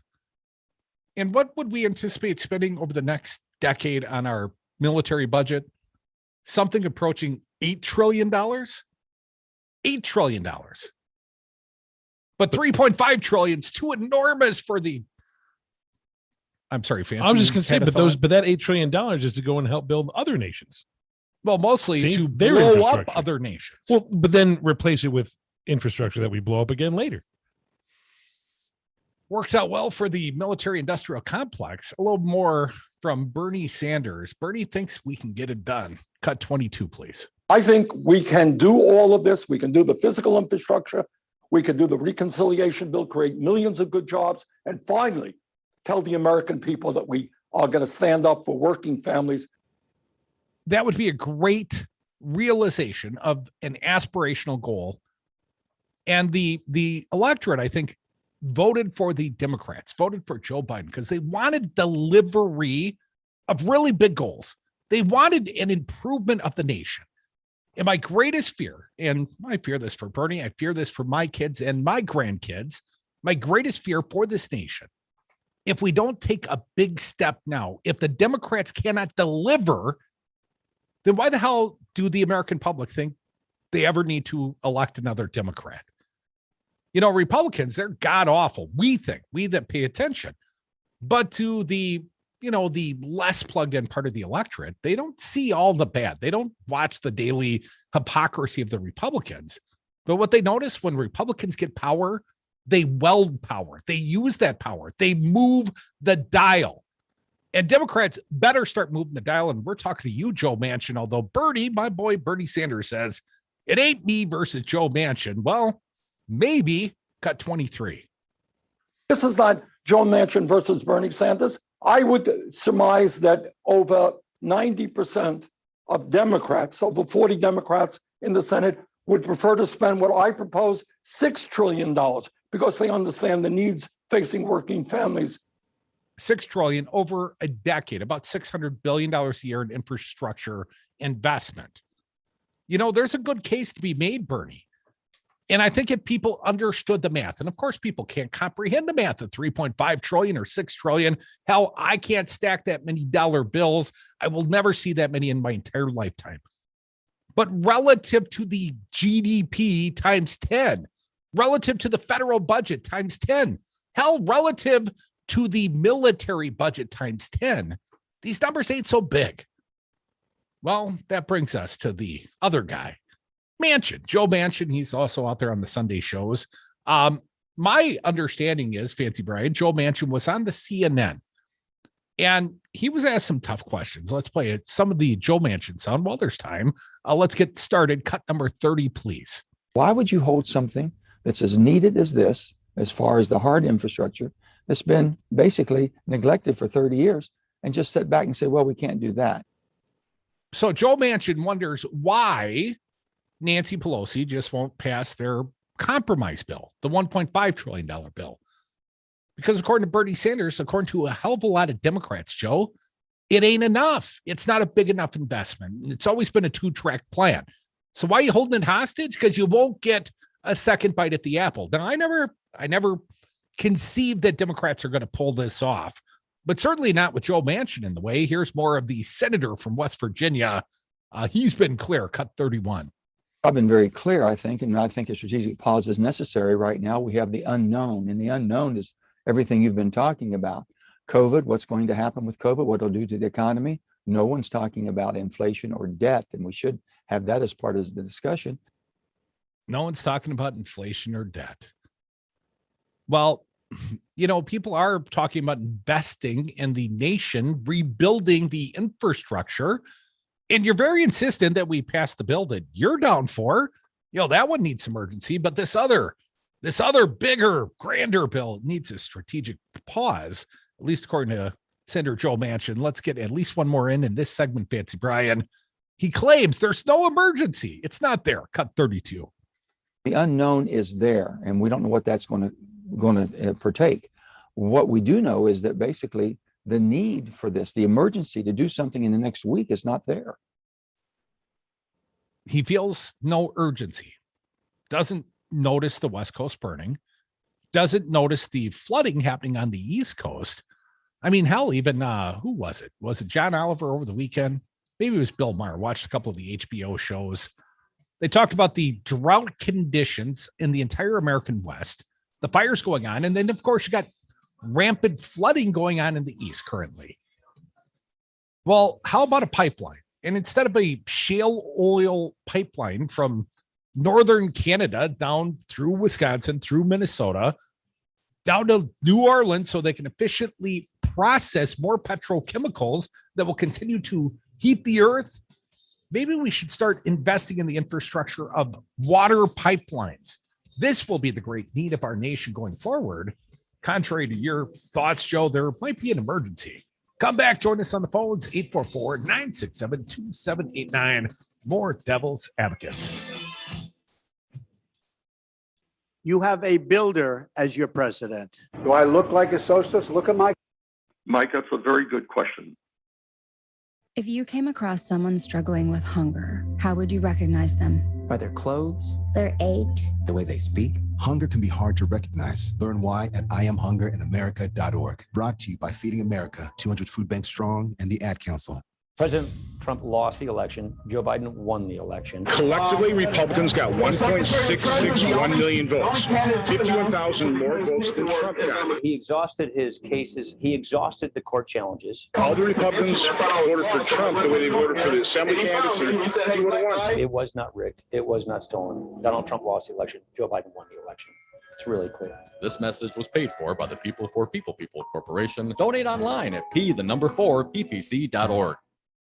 600,000 Wisconsin families are receiving checks to help take care of their kids thanks to the expanded child tax credit passed by Joe Biden and congressional Democrats. Ron Johnson voted against these checks for Wisconsin families, despite voting for a 2017 tax break that put more money into the pockets of millionaires like himself. It's time to vote Ron Johnson out of office. MoveOn.org political action, paid for and is responsible for the content of this advertising. Poll.moveon.org, not authorized by any candidate or candidates committee. Is dedication? People ask, how your children learn how to ride a bike and you didn't? I just created an environment where they taught themselves and all I had to do was be there. That's dedication. Visit fatherhood.gov to hear more. Brought to you by the U.S. Department of Health and Human Services and the Ad Council. The Devil's Advocates. Mike Lindell, the My Pillow guy, explains why God kicked Trump out of the White House. This is a spiritual battle of epic proportions. What? There's going to be so many people coming to Jesus. It is Devil Radio, man. Suck it, God, in this case. Please don't strike me dead with lightning, God. So, I'm just doing it for the show's sake. Yeah, right. Work with me on It's this. all one. an act. You're hurting God right now, Rudy.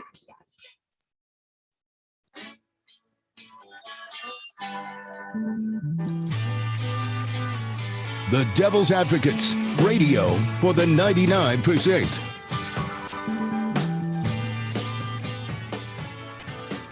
Welcome back to the Devil's Advocates radio show. I don't know if I'd call this a battle between Joe Manchin and Bernie Sanders for the soul of America's infrastructure. I don't know if it's quite to that level.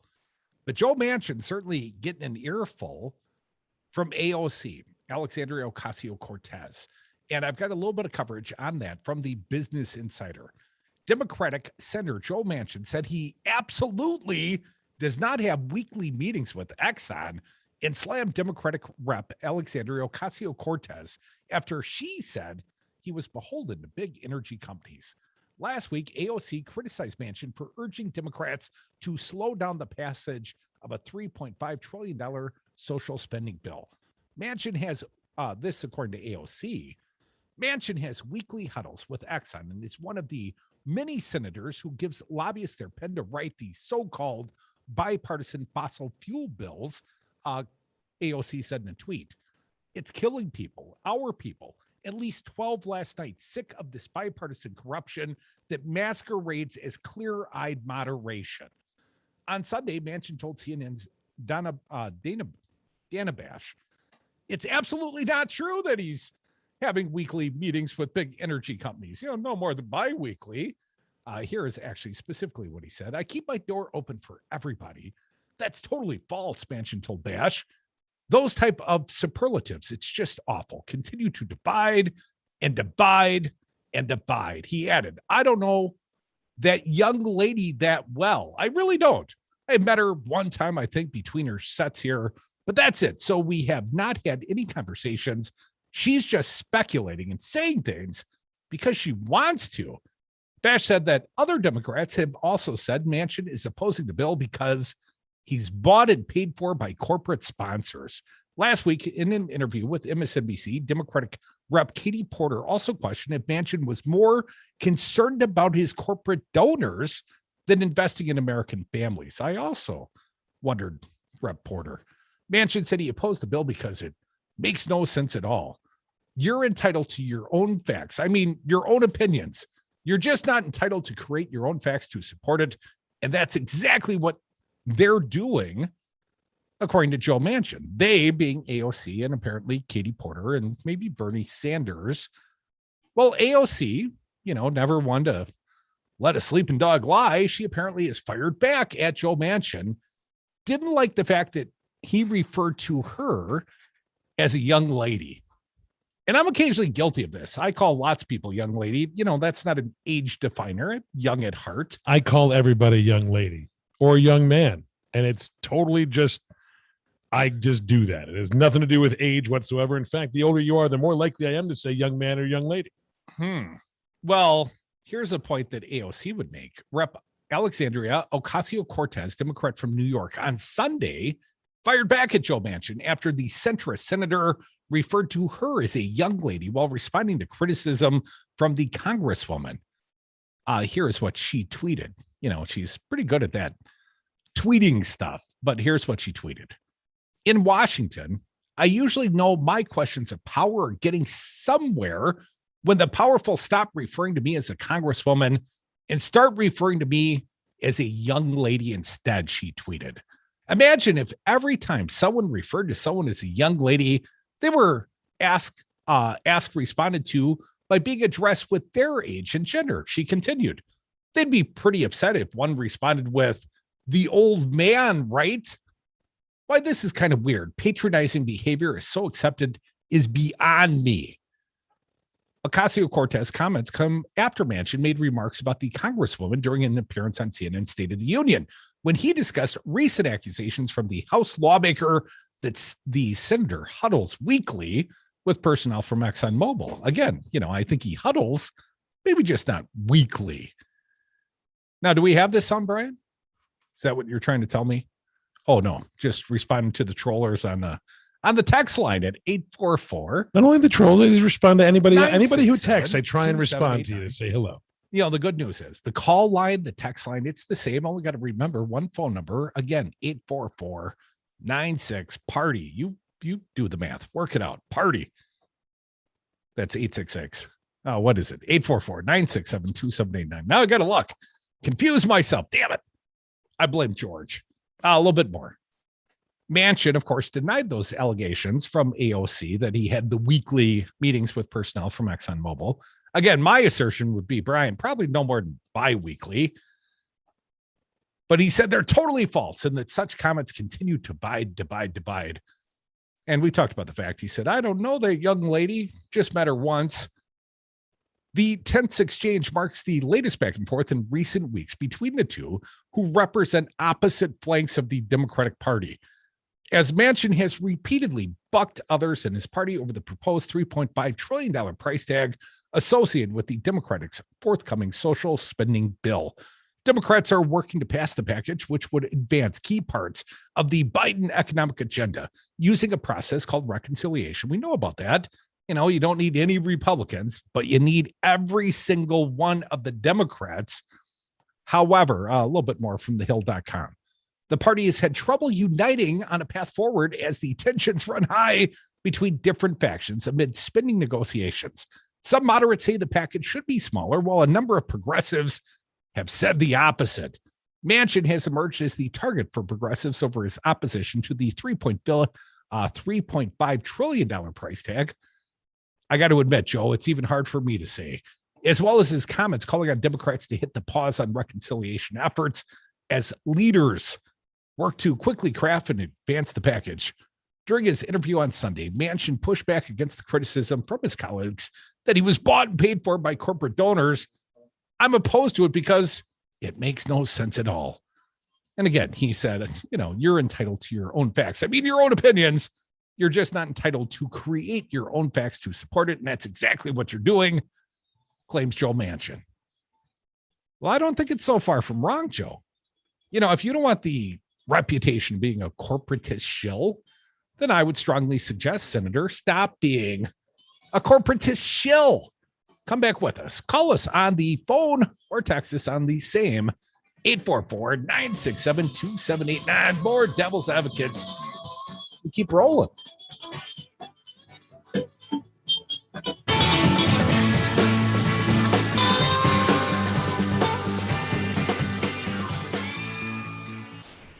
Who here likes a good story about a bridge? This is the radio station you were looking for. Devil Radio 92.7. It surrounds us. It penetrates us. It binds the world together. Help me, Devil Radio. You're my only hope. You feeling stressed or anxious, trying to figure out this new world? Maybe just feeling sore after all that summer yard work? You should come try Knuckleheads. With a new location at 520 State Street, Knuckleheads has the best CBD and wellness products Madison has to offer. Come talk to a friendly neighborhood Knucklehead today and see if CBD works for you. You can call the shop at 608-284-0151 or check out the website, knuckleheadcbd.com, with any questions. And I'm Lando Commando, and I'll see you there at our new location, 520 State Street. Yeah! This is Rocker. I'm sitting on the patio at Salvatore's Tomato Pies on East Wash, and I'm enjoying a floral-forward Manhattan called As Long as There's Whiskey. It features Rocker Rye whiskey with a hint of blueberry, a touch of smoky Amaro, and it's finished off with St. Germain. It's a Rocker Rye Manhattan at Sal's Tomato Pies on Livingston. Ask for it by name, As Long as There's Whiskey. You can also enjoy Rocker Spirits at the Wisco and Tiny's Tap on Willie Street. You must be 21. Please drink. Coronavirus update. I'm Ed Donahue with an AP News Minute. Stocks finished mixed. The Dow up 261 points. The confusion continues over coronavirus booster shots. The average person does not need a COVID-19 booster yet. That's according to an international group of scientists, including 2 top U.S. regulators. The latest information appeared in an opinion piece published in The Lancet. The experts reviewed studies of the vaccine's performance and concluded the shots are working well despite the extra contagious Delta variant, especially against severe disease. At this stage of the pandemic, they add, even in populations with fairly high vaccination rates, the unvaccinated are still the major drivers of transmission. I'm Shelley Adler. Florida Governor Ron DeSantis is threatening local governments with $5,000 fines per violation for requiring their employees to get vaccinated against the coronavirus. Gainesville and Orange County say they still are going ahead with the vaccine requirements. I'm Ed. Marcus by Goldman Sachs offers personal loans with no fees, ever. Banks offer coffee. So what's more important, a Marcus by Goldman Sachs loan with no fees that could help consolidate debt, or bank coffee that tastes like bank coffee? You can money. Visit Marcus.com to learn more about saving, borrowing, and investing from Marcus by Goldman Sachs. Investing involves risk and investments may lose value. Brokerage and investment advisory services by Goldman Sachs & Company, LLC. Member FINRA SIPC. Lending and deposits products provided by Goldman Sachs Bank USA. Member FDIC. Do you struggle with occasional nerve aches, weakness, or discomfort in your hands or feet? Try Nervive Nerve Relief from the world's #1 selling nerve care company. Nervive contains alpha-lipoic acid to relieve nerve aches, weakness, and discomfort, and B-complex vitamins to support healthy nerve function as you age. Live your life with less nerve discomfort with Nervive Nerve Relief. Learn more at nervivehealth.com.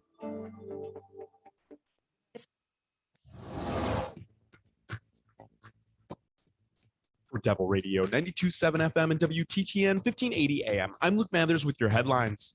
Despite lead poisoning rates in Milwaukee decreasing over recent decades, the city saw a higher percentage of lead poisoning among children in 2020 than Flint, Michigan had in 2015. Health officials for the city of Milwaukee have called the lead pipe crisis the city's pandemic before the COVID-19 pandemic. At the rate Milwaukee is currently replacing its lead pipes, it could take the city 70 years or more to remove all the lead in the waterline infrastructure. Last week, the Wisconsin Department of Agriculture, Trade, and Consumer Protection announced the Wisconsin hemp sector will be overseen by the U.S. Department of Agriculture beginning in 2022. Republican lawmakers in the Wisconsin legislature are renewing efforts to pass anti-abortion legislation. Nearly a half dozen proposals have been introduced by GOP legislators this session, many of which were vetoed by Governor Tony Evers last session. You're listening to Devil Radio 92.7 FM and WTTN 1580 AM.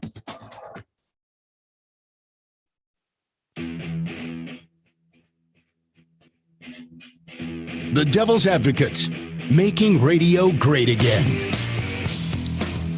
Welcome back to the Devil's Advocates Radio Show. A Monday, a little bit rainy, a little bit gray here, at least in Madison.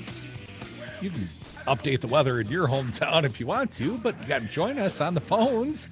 844-967-2789. Angie from Monroe. Welcome, Angie. What do you got for us? Hello. Hey, I just wanted to say, like with Tony Evers rerunning, if he would just even entice about actually legalizing marijuana, that should help get him in and over the edge, at least for Wisconsin, because I'm pretty sure Wisconsin is sick of the Republicans about the legalization also. Well, you know, Angie, and there's some new polling out about marijuana use, and actually marijuana use is up, alcohol use is down. And I would say here in the state of Wisconsin, Tony Evers was not an advocate, not when he ran in 2018, was not an advocate for legalizing marijuana. I believe Tony came down somewhere on the medical end of the spectrum. Since that time, Angie, he's stuck it in the state budget and had it removed by Republicans, of course. But Tony's come around to full recreational marijuana legalization. And I think it is a perspective. I think he should be more vocal about it, Angie. I mean, hell, Tony ran against a lot of candidates that were for legalizing marijuana, and there were a lot of legalized marijuana referendums on the ballot in 2018. And if they're not going to be on the ballot, if it's not on the ballot, it's going to be, you know, beholden upon Tony to make it very clear that he's the candidate that would legalize marijuana, because Rebecca Clayfish ain't going to, not in the state of Wisconsin, right. Angie. Right. And that's my point, is he needs to actually emphasize this and use that part of his speech, and to be like, we're going to legalize, we're done with this. I mean, it helps medically. I don't care what you people say.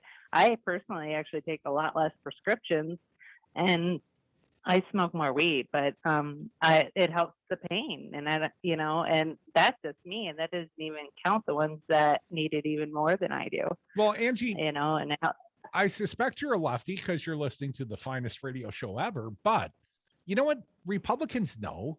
Republicans have friends that either utilize cannabis or they've got relatives that utilize cannabis or some derivative part of cannabis. I mean, come on, Republicans know. Republicans smoke. A lot of them. I've smoked with a few Republicans, Angie. Not that I'm going to call them out on my the area. There's many. Yeah. Well, of course there are, because they're like the broader society, Angie. Broadly, this society is now down for legalized marijuana. And the fact that we're going to have to look to a federal, probably legalization, because Angie, here's the toughest part. Even if Tony Evers wins re-election, in probability, we will not have the legislative majorities necessary or any legislative majorities as Democrats to push forth this legalized marijuana platform. I mean, Senator Agard, Melissa Agard from Madison, she'll keep rolling it out. It'll never come out of committee, not while Republicans control the legislative bodies. So sadly, Angie, I think for us to get legal marijuana in the state of Wisconsin, short of driving to the border with Illinois, we're going to have to wait for Joe Biden. And Joe Biden was I'm glad I live close. Yeah, Joe Biden was still firing people for smoking marijuana. Joe Biden permitted the firing of White House staffers for prior legal marijuana use. So sadly, Angie, I think we're going to live in this probation island here in the upper Midwest for at least 2 to 4 more years. Oh, well, hopefully we flip the seats for out of Republican, get it to Democrat, get rid of Voss and all them, and that'll help. Well, the redistricting, at least hopefully the redistricting that will come next spring, probably, Angie, we don't know precisely when I would hope the federal courts are gonna draw the maps.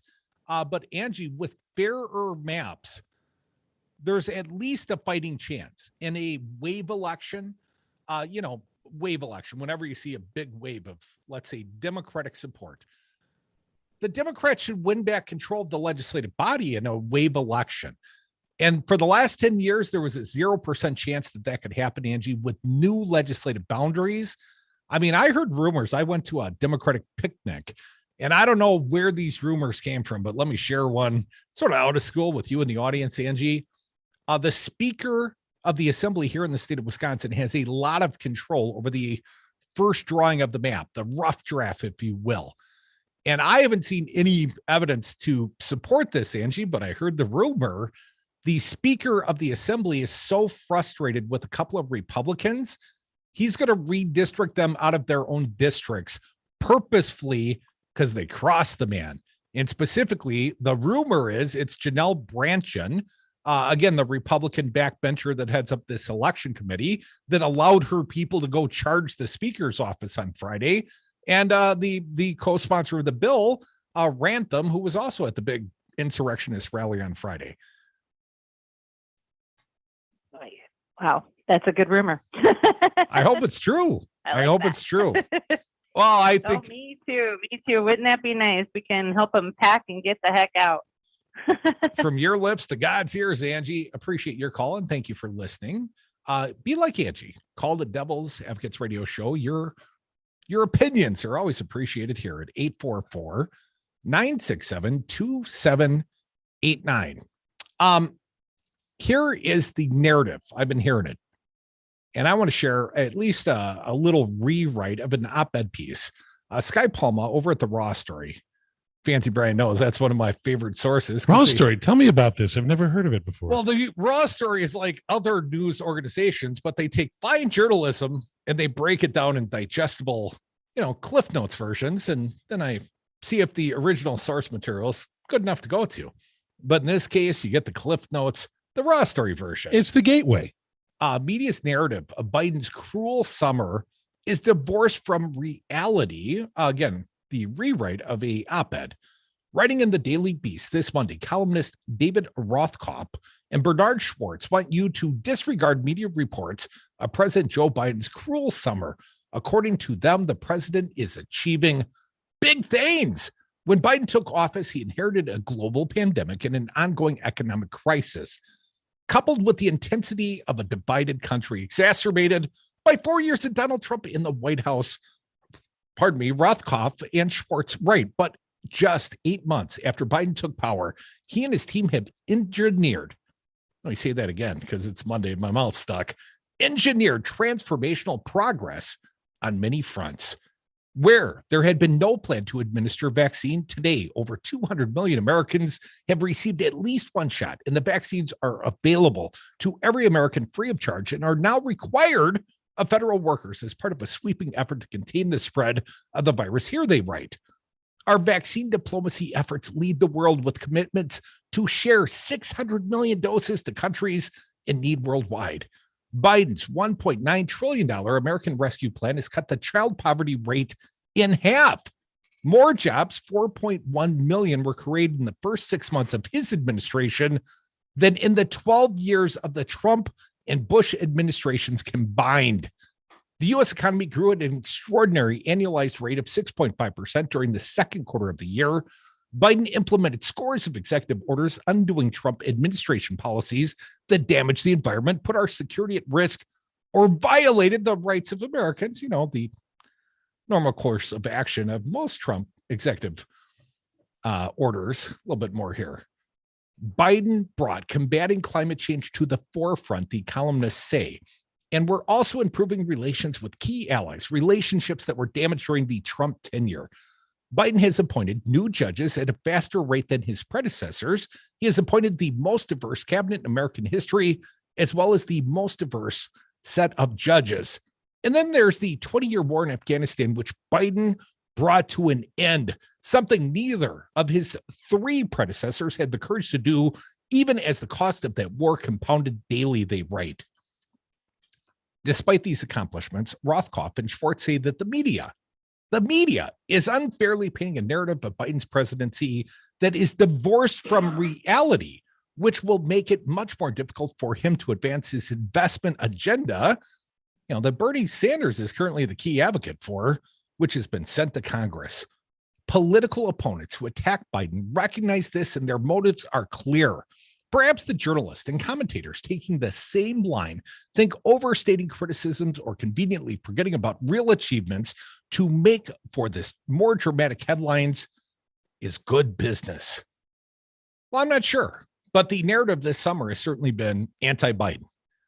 Anyone that lived through the last 4 years, and I presume if you're listening to the show, you're probably, at least four. You're probably at least a young man or a young lady. And that Donald Trump did not get favorable coverage. I mean, come on, let's be frank. Donald Trump did not get favorable coverage. He might have gotten favorable campaign coverage from Fox News and every other outlet, but once he became the president, he made a very convenient target. And I would say, sadly, the journalists, the mainstream media, as Trump would call them, they missed the chaos. They missed the headlines. They missed the good ratings. Donald Trump brought ratings. He was a ratings machine. Donald Trump brought constant chaos. But that was good for the journalistic business. And you know what else is good? Wars. Wars are good for journalistic business. The American people very tuned in to the withdrawal and the drawdown in Afghanistan. I mean, hell, right-wing talk radio there played it like we're in the midst of an Iran hostage scandal. I mean, to hear Sean Hannity, it's day 31 of America Under Siege. I mean, apparently we're already dead, according to some of my friends who are like they're posting stuff about how dare Biden even say anything about 9/11. How do you have 9/11 on your mouth, Joe Biden? And I'm like, I'm not even going to bother responding with, Trump's at a freaking boxing match right now. Well, Donald Trump apparently did get shamed out into public. He did put on a suit prior to the boxing match and went down to, I think, the fire department of New York City, sort of unannounced. Just thought he owed it to him, I guess. So, I think he got shamed into coming out in public and making some modest, not planned attendance, because Trump always has just the right tone. But here's my thought. Tell you what, I'll hold my thought. I see CJ, and I know CJ is going to stir the pot here a little bit. So I'm going to give you every opportunity to do so, CJ. You called on a quiet day. You will be next at 844-967-2789. So CJ, you're what? Anti-Biden, a little Trump supportive. So what are you calling about today? Well, yeah, that's pretty much the truth, because if you even listen to what Joe Biden said. Regarding what topic? Let's clarify the topic first of all, Afghanistan. CJ. How about Afghanistan, his cut and run, his surrender to the Taliban? How about that? Because Okay. in his own words, he said, we would not be leaving until all Americans are out. He didn't do that. He's strategically given Afghanistan to China. To China, you say? And it's on. Oh, really? You haven't heard that they're very interested in the Bagram Air Base. Bagram Air Base. Well, I heard Rudy mention that in a drunken stupor at a 9/11 dinner the other night, but please continue, CJ. Okay. Well, the mere fact is, however you want to, claim that you heard it's true. And not to mention that, the mineral rights. So it's all about the just, rare how earth about minerals? What has Joe Biden done correctly? How about the border discussion? How about that? Let's discuss that. And now the mandate, the unconstitutional mandate. How about gas prices? How about cost of living? How about, what has he done right, guys? What about Hillary's emails, CJ? We didn't hear that, or Benghazi. You guys are going to deflect. I'm not deflecting. I'm just asking you because you've got a lot of topics here. Well, yeah, I mean, that's pretty easy. You say that we should look at his administration favorably? Really? Tell you what, CJ, hold tight. I'll give you a little bit of time on the other side, and I'll respond to a few of your things. I don't want you to think I deflect because I ain't afraid of you. I'll defend Joe Biden. By the time we're done, you'll defend Joe Biden. Come back. More Devil's Advocates.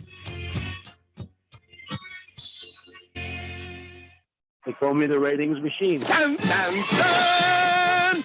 I am Captain Chaos.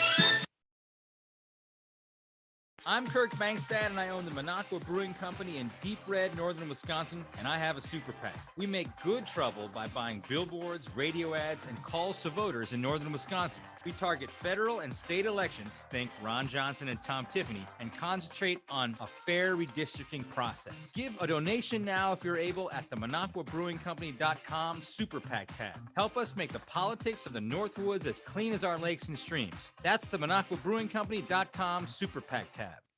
600,000 Wisconsin families are receiving checks to help take care of their kids, thanks to the expanded child tax credit passed by Joe Biden and congressional Democrats. Ron Johnson voted against these checks for Wisconsin families, despite voting for a 2017 tax break that put more money into the pockets of millionaires like himself. It's time to vote Ron Johnson out of office. MoveOn.org political action, paid for and is responsible for the content of this advertising. Poll.moveon.org, not authorized by any candidate or candidates committee. Hi, this is Dom from the Devil's Advocates, inviting you to join us on Patreon.com. Patreon allows for our audience to access exclusive programming not available anywhere else and gives you the ability to directly support the greatest radio show ever. History's patrons have supported the works of Michelangelo, Leonardo da Vinci, Monet, and now with your support, the Devil's Advocates. So please go to Patreon.com and search the Devil's Advocates to pick your subscription. That's Patreon.com and the Devil's Advocates, the greatest radio show ever. Wisconsin Republicans have put forth a legislative proposal. Oh, they're going to take the Medicaid money for like $2 billion? No, not that one. Oh. That one's highly popular. Oh, they're getting behind voting rights. That's awesome. No, they perhaps got differing advocacy on voting. They finally come around on some gun safety legislation. No, thoughts and prayers. That's our plan. Well, then what have they been doing then? Legalize marijuana. No. Oh. Listen to Devil's Advocates weekdays from 2 to 5 p.m. Bullshit, not paying like it.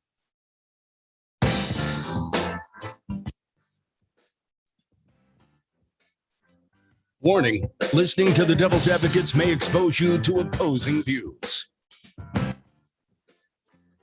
Welcome back to the Devil's Advocates Radio Show. We've got CJ. He's a little conservative. And CJ threw a number of topics at me. And CJ, I'm going to bring you back on.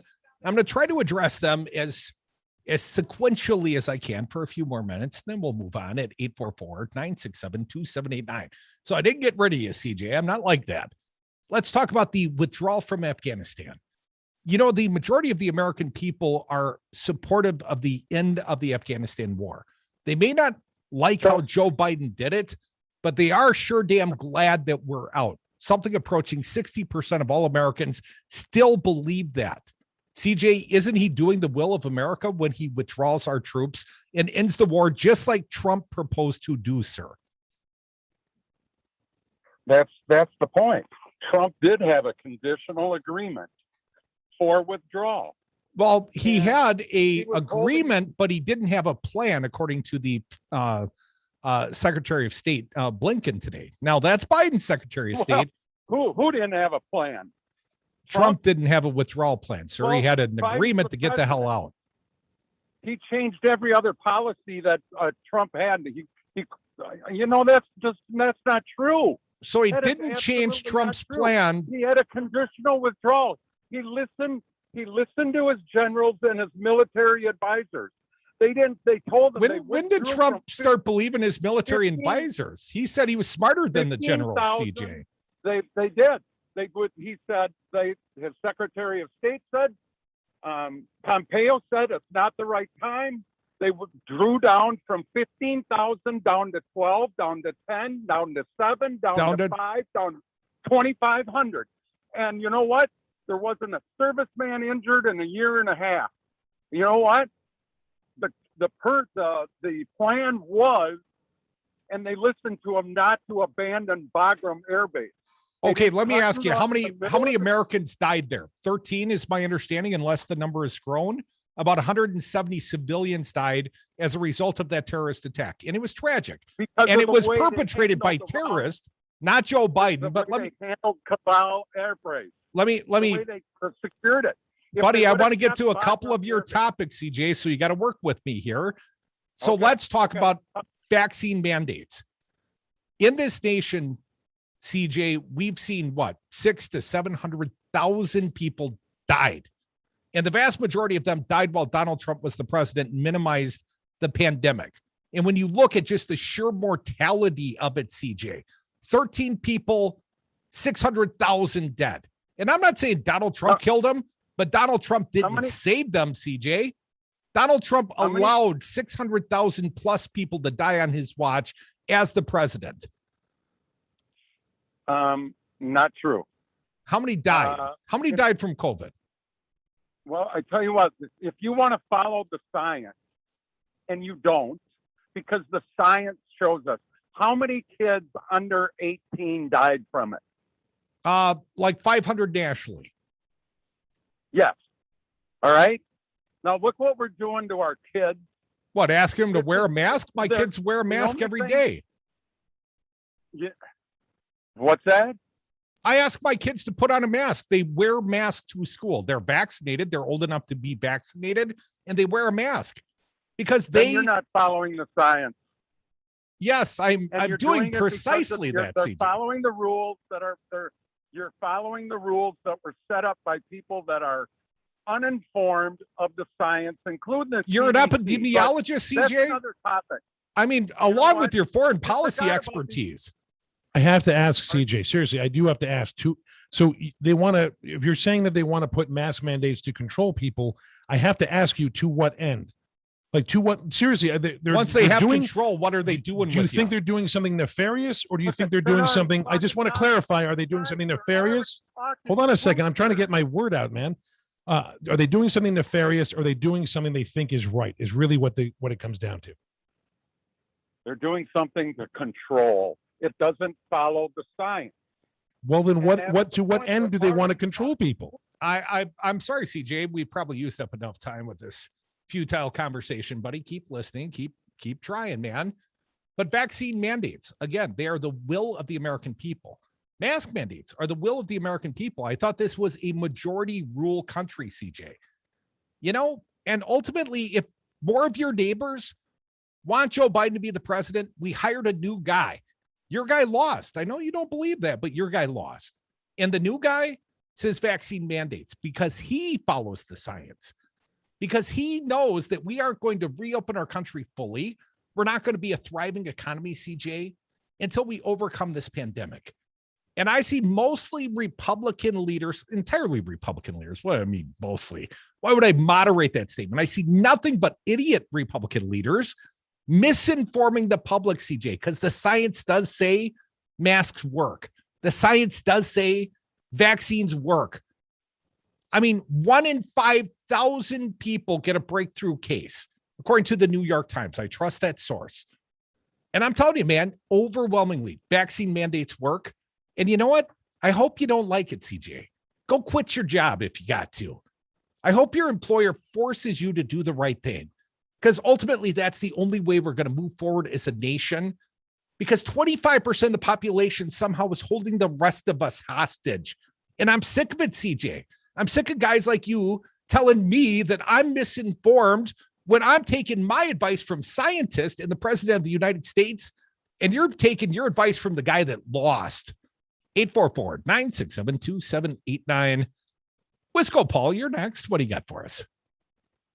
Hey, good afternoon, Cody. I thought you were going to make CJ cry there for a minute. He sounded like he was going to break down and cry, but come on, we don't pick on the audience, mostly just Dominic.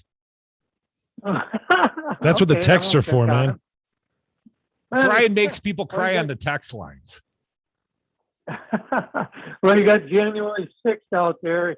500,000 people dead on this pandemic. The big lie. Mexico's going to pay for the wall. And you can go on and on and on.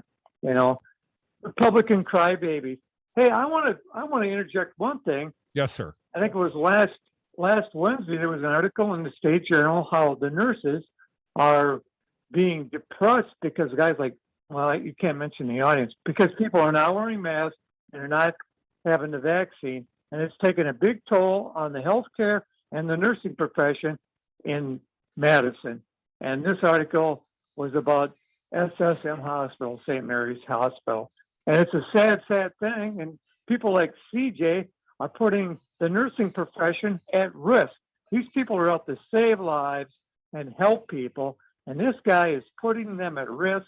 And a lot of them, not a lot of them, are thinking about leaving the profession, and we'll be in a heck of a shape if that happens. So I just had to bring that up. Please wear a mask, get a vaccine, and save the nurses, for goodness sakes, if you don't want to do nothing else. Thanks for taking my call, Crudy. Yeah, take care, Wisco Paul. There are a percentage of even healthcare professionals that refuse vaccine mandates. They don't want it. And my understanding is there is a maternity ward in upstate New York where a number of the nurses have left and they can't properly staff. They can't deliver babies there because too many people object to the science, and they're in the healthcare industry. So, you know, CJ, you got some friends out there in the world. I'm just telling you, you and your friends and your former president, you're all wrong. Come back with us. The 4 o'clock happy hour starts next. Help me take this mask off. But you'll die. This is Chad Spate. Are you thinking about improving or expanding your home? At Chad's Design Build, we're committed to making your home comfortable, healthy, attractive, durable, and sustainable. In fact, those commitments spell our name. And we deliver these services with our outstanding team of professionals who will respect you and your home. Visit our website at chadsdesignbuild.com to learn more about how we are building a better world, one remodeled home at a time.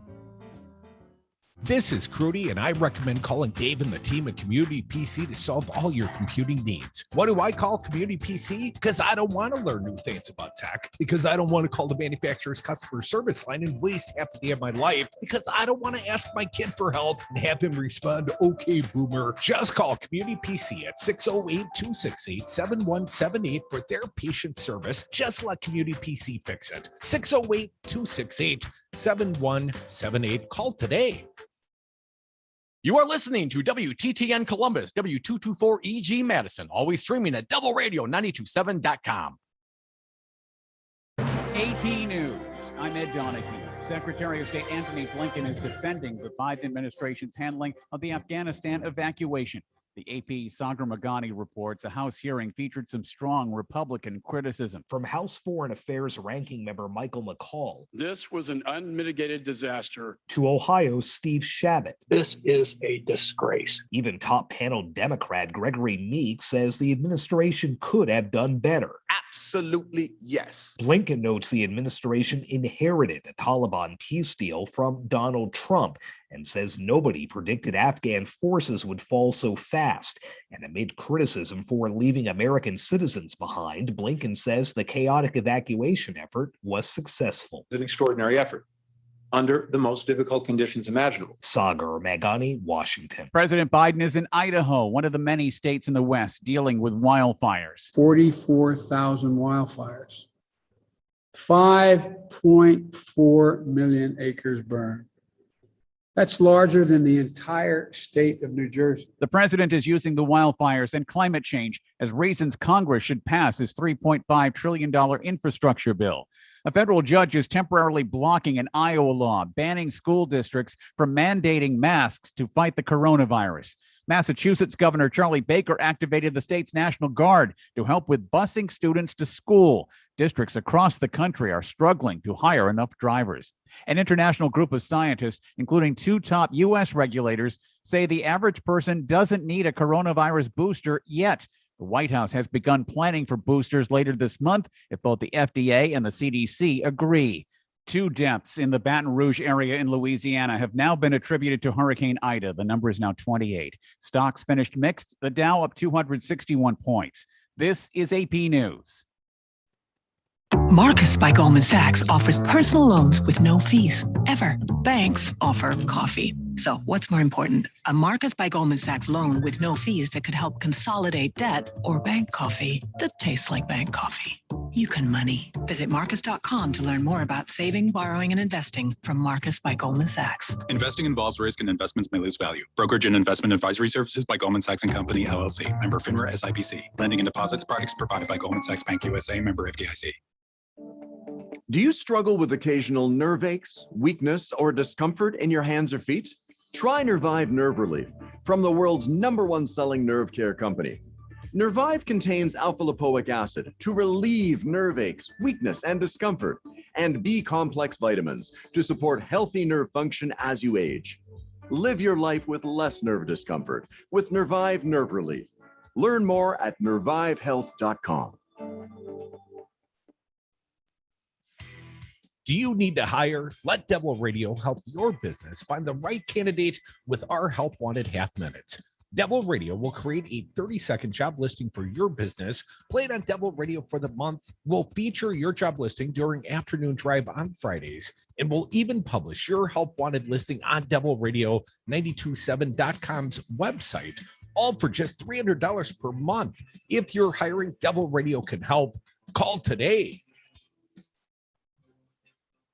Hi, I'm a pleasant voice reminding you to enable Devil Radio before playing Devil Radio.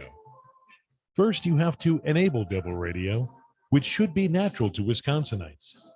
Just say, Alexa, enable Devil Radio. Then firmly and confidently say, Alexa, play Devil Radio. This should conjure the Devil Radio app, available at the App Store. Are you interested in channeling your creative passions into a podcast? Maybe you've always wanted to start one, but you didn't know how. Chris here from the On the Bus podcast. Devil Radio is the perfect podcast platform for you motherfuckers out there in Radio Land. Dude, you can't say that shit on the air. What, I can't say No. I can say on the podcast. I can't say here. Yeah, but FCC on the air, man. To learn more about how the Devil Radio team can help you make your podcast a reality, give them a call at 608-819-8255 or check out devilradio927.com. An industry that started in America should stay in America. At Ignite Glass and Gifts, we strive to offer tons of American-made products, most of which we create by hand in our glass blowing shop.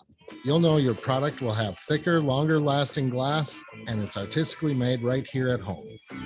Madison's favorite for glass gifts and vape. Ignite Glass and Gifts, Monona Drive, Williamson Street, and Odana Road. Keep it American-made at Ignite.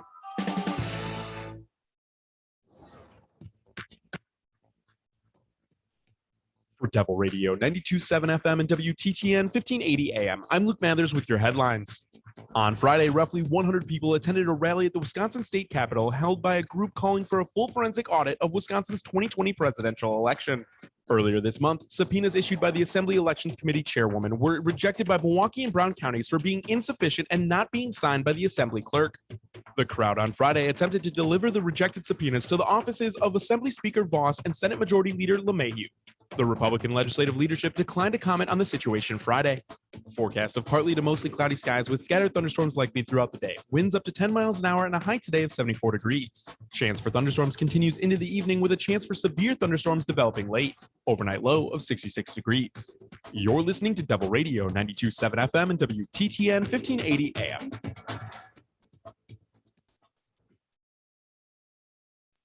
Warning, you are about to listen to the greatest radio show ever. And due to contractual obligations and to shield our airwaves corporate licensees from any semblance of liability, responsibility, and gullibility, we must tell you the views represented on this show are not necessarily those of this station or its management. This radio show contains differing points of view on current political topics, and due to the nature of its contents, it should be heard by everyone. Thank you for listening. Now live from the heart of liberal Wisconsin, where the political party is just beginning, welcome to the Devil's Advocate Show. Best friends proving it's never personal, only politics. Please allow me to introduce myself. Now here are your hosts, Dom and Crute.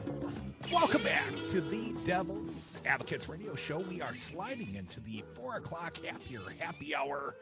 And I'm happy that my little buddy will be back tomorrow on the airwaves with me. Dom traveling to Detroit. Going to be broadcasting from Michigan this week. But I got Fancy Brian. He's right there. Hi, dilly ho there, neighbors. And I wanted to come back, and we're going to get back to the phones in a moment. So you folks be patient. 844-967-2789. Mask mandates. Interesting headline over at the Urban Milwaukee Online Daily. Schools without masks could face lawsuits and lose their insurance. Insurers threatening to drop districts that fail to follow public health mandates. A little bit interesting information in here. I'm reading down from the body of the work. Additional federal regulations on schools to control the pandemic so far have not been implemented, but President Joe Biden is considering such regulations where federal education funding is involved. Just how federal requirements will be enforced is a question. The Department of Education might not want to cut funding to schools, which only hurts students. Some school districts are implementing their own safety measures, such as face masks in school.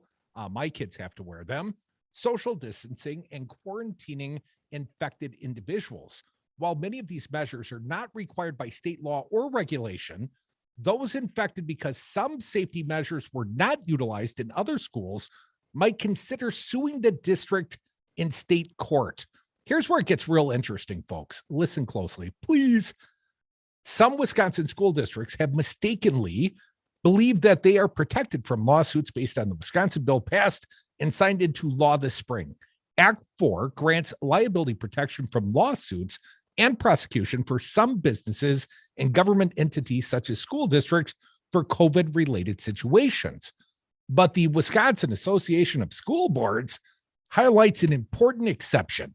This immunity does not apply if an act of omission involves reckless or wanton conduct or intentional misconduct. Now, the law firm of the right, and I don't mean Will in this case, I mean Michael Best and Friedrich. The law firm Michael Best and Friedrich goes one step further in advising its clients on its website that Act 4 uses the word involves.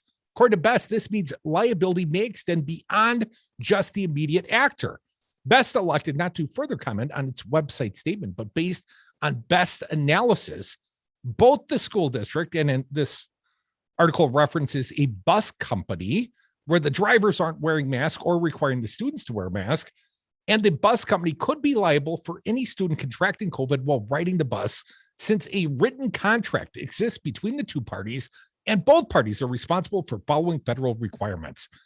The district is Germantown, but Germantown has another problem. One student cannot ride the bus because he is immunocompromised due to a kidney transplant.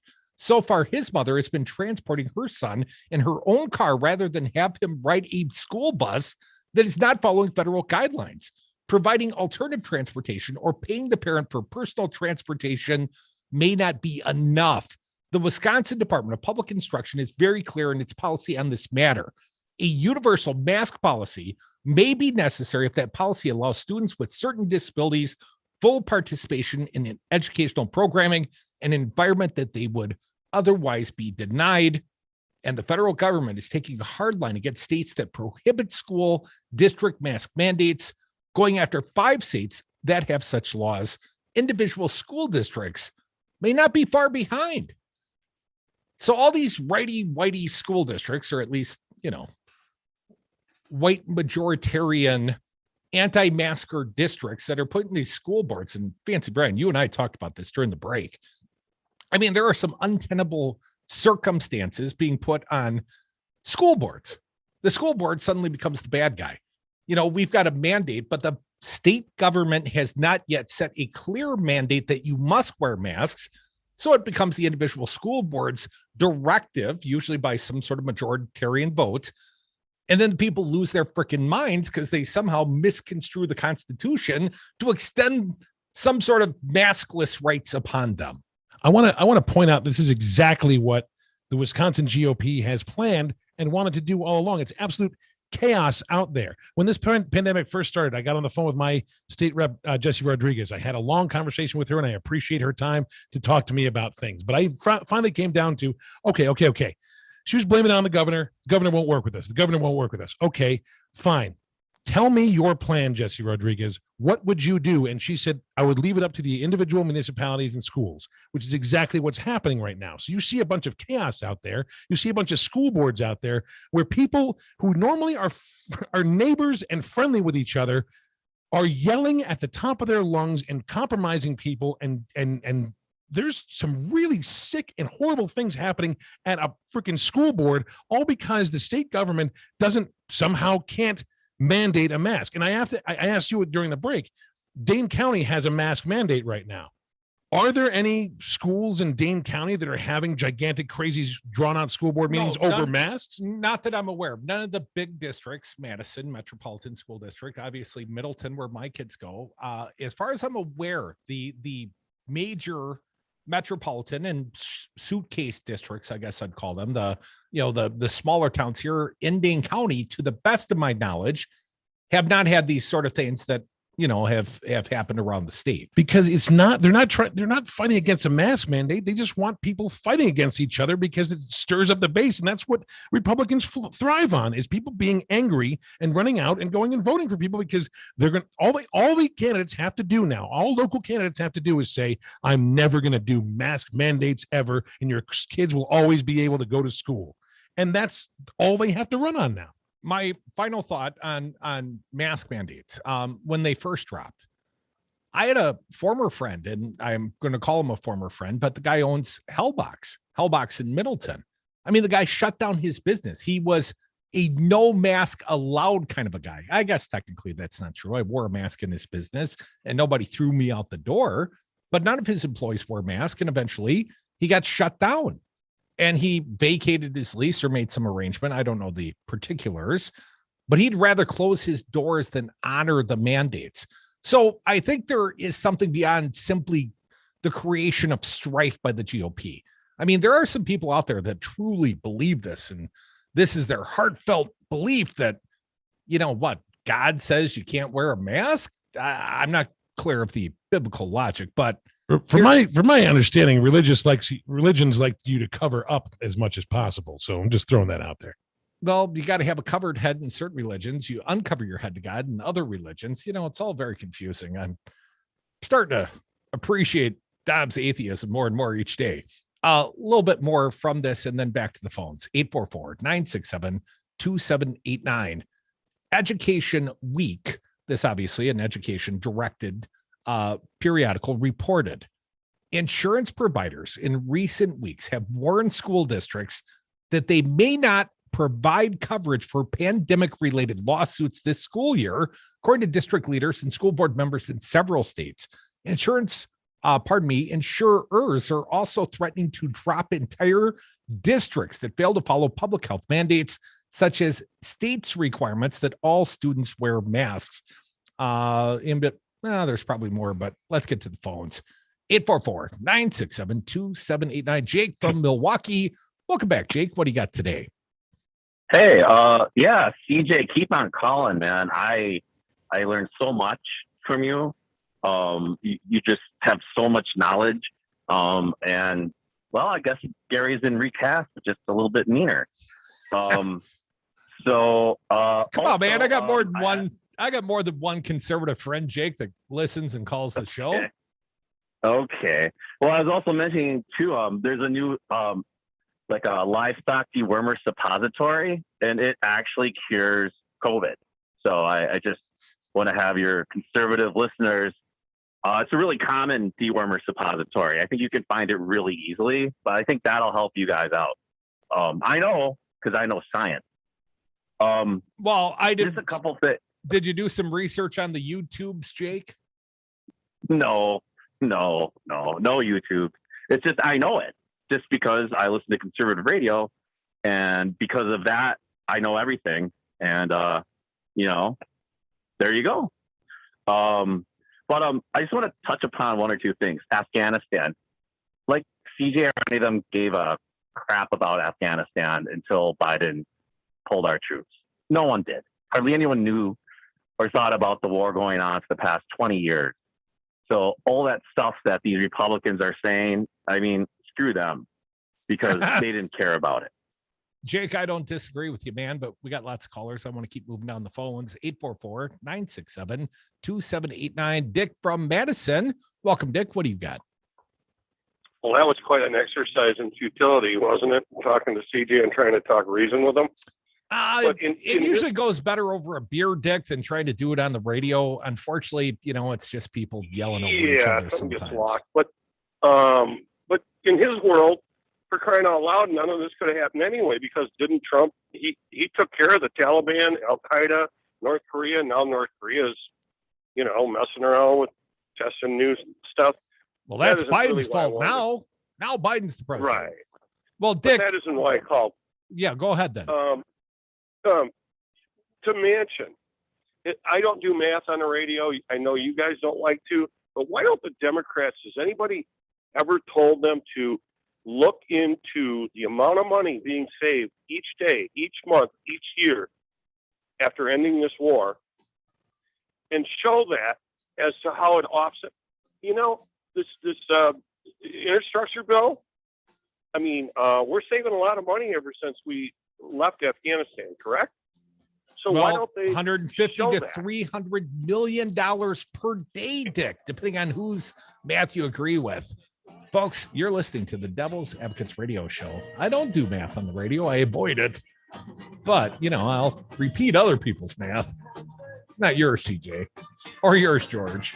The rest of you, you're welcome, though. 844-967-2789. We'll be right back. 4 o'clock after your happy hour. It rolls on.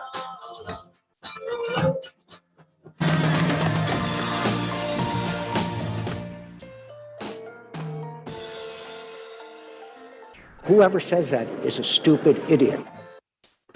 The Summer of Love climaxes with one last party at the Jade Monkey Lounge. Oh, yeah! Tuesday, September 21st, the Devil's Advocates broadcast live 2 to 5 Central Time. Last bash of the Summer of Love to follow. Yes! Come party with the Devils on the deck of the all-new but still funky Jade Monkey Lounge. 217 Cottage Grove Road, East Madison, Tuesday, September 21st. Devil Radio, the Jade Monkey Cocktail Lounge. Last blowout of the Summer of Love. Yes! Be there. I'll have what he's having. Hey, how's it going? Come down to 550 State Street. At Knuckleheads, we're your one-stop shop for all your CBD, glass, hookah, cigar needs. We got deals like buy 4, get 1 free on papers, cones, CBD carts. Too many things to list. Call 608-284-0151. Ask a friendly neighborhood knucklehead any questions. Or check out the website, knuckleheadcbd.com.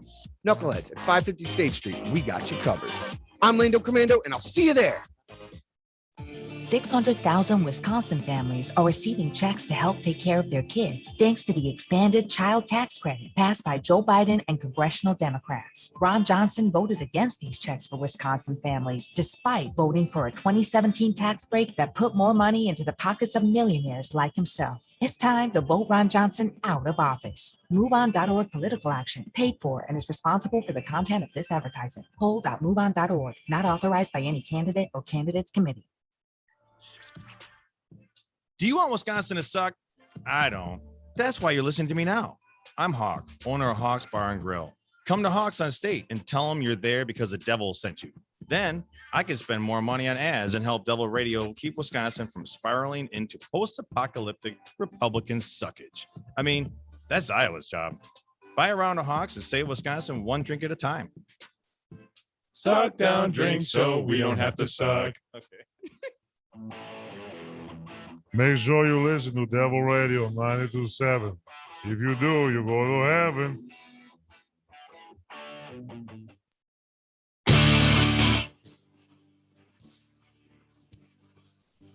When they go low, we get high. Dom and Krutz are the Devil's Advocates.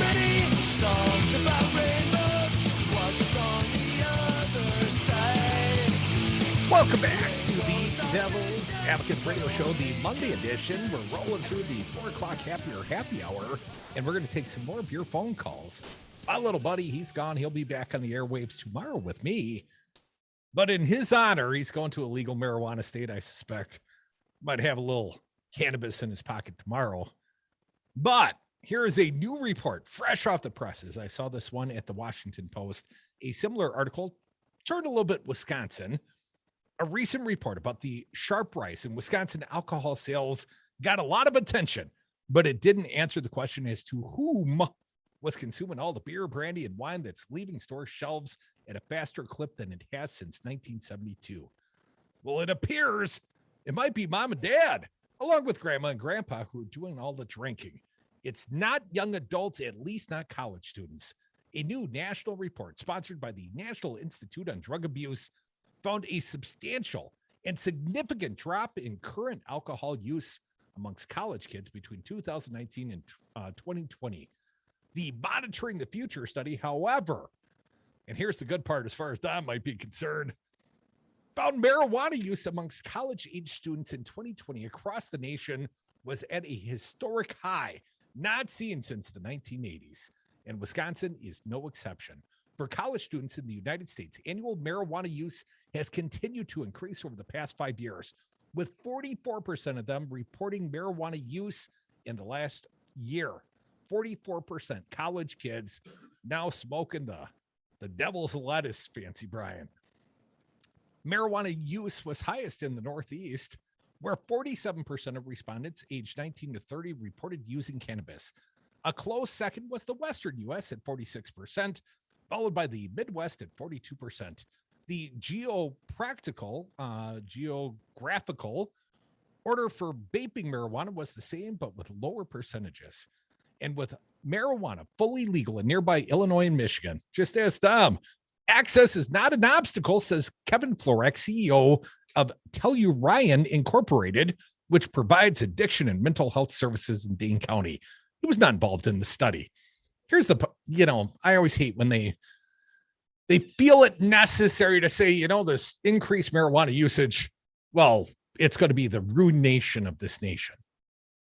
I hate because all the drinking wasn't. I haven't seen the quote, but I'm suspecting.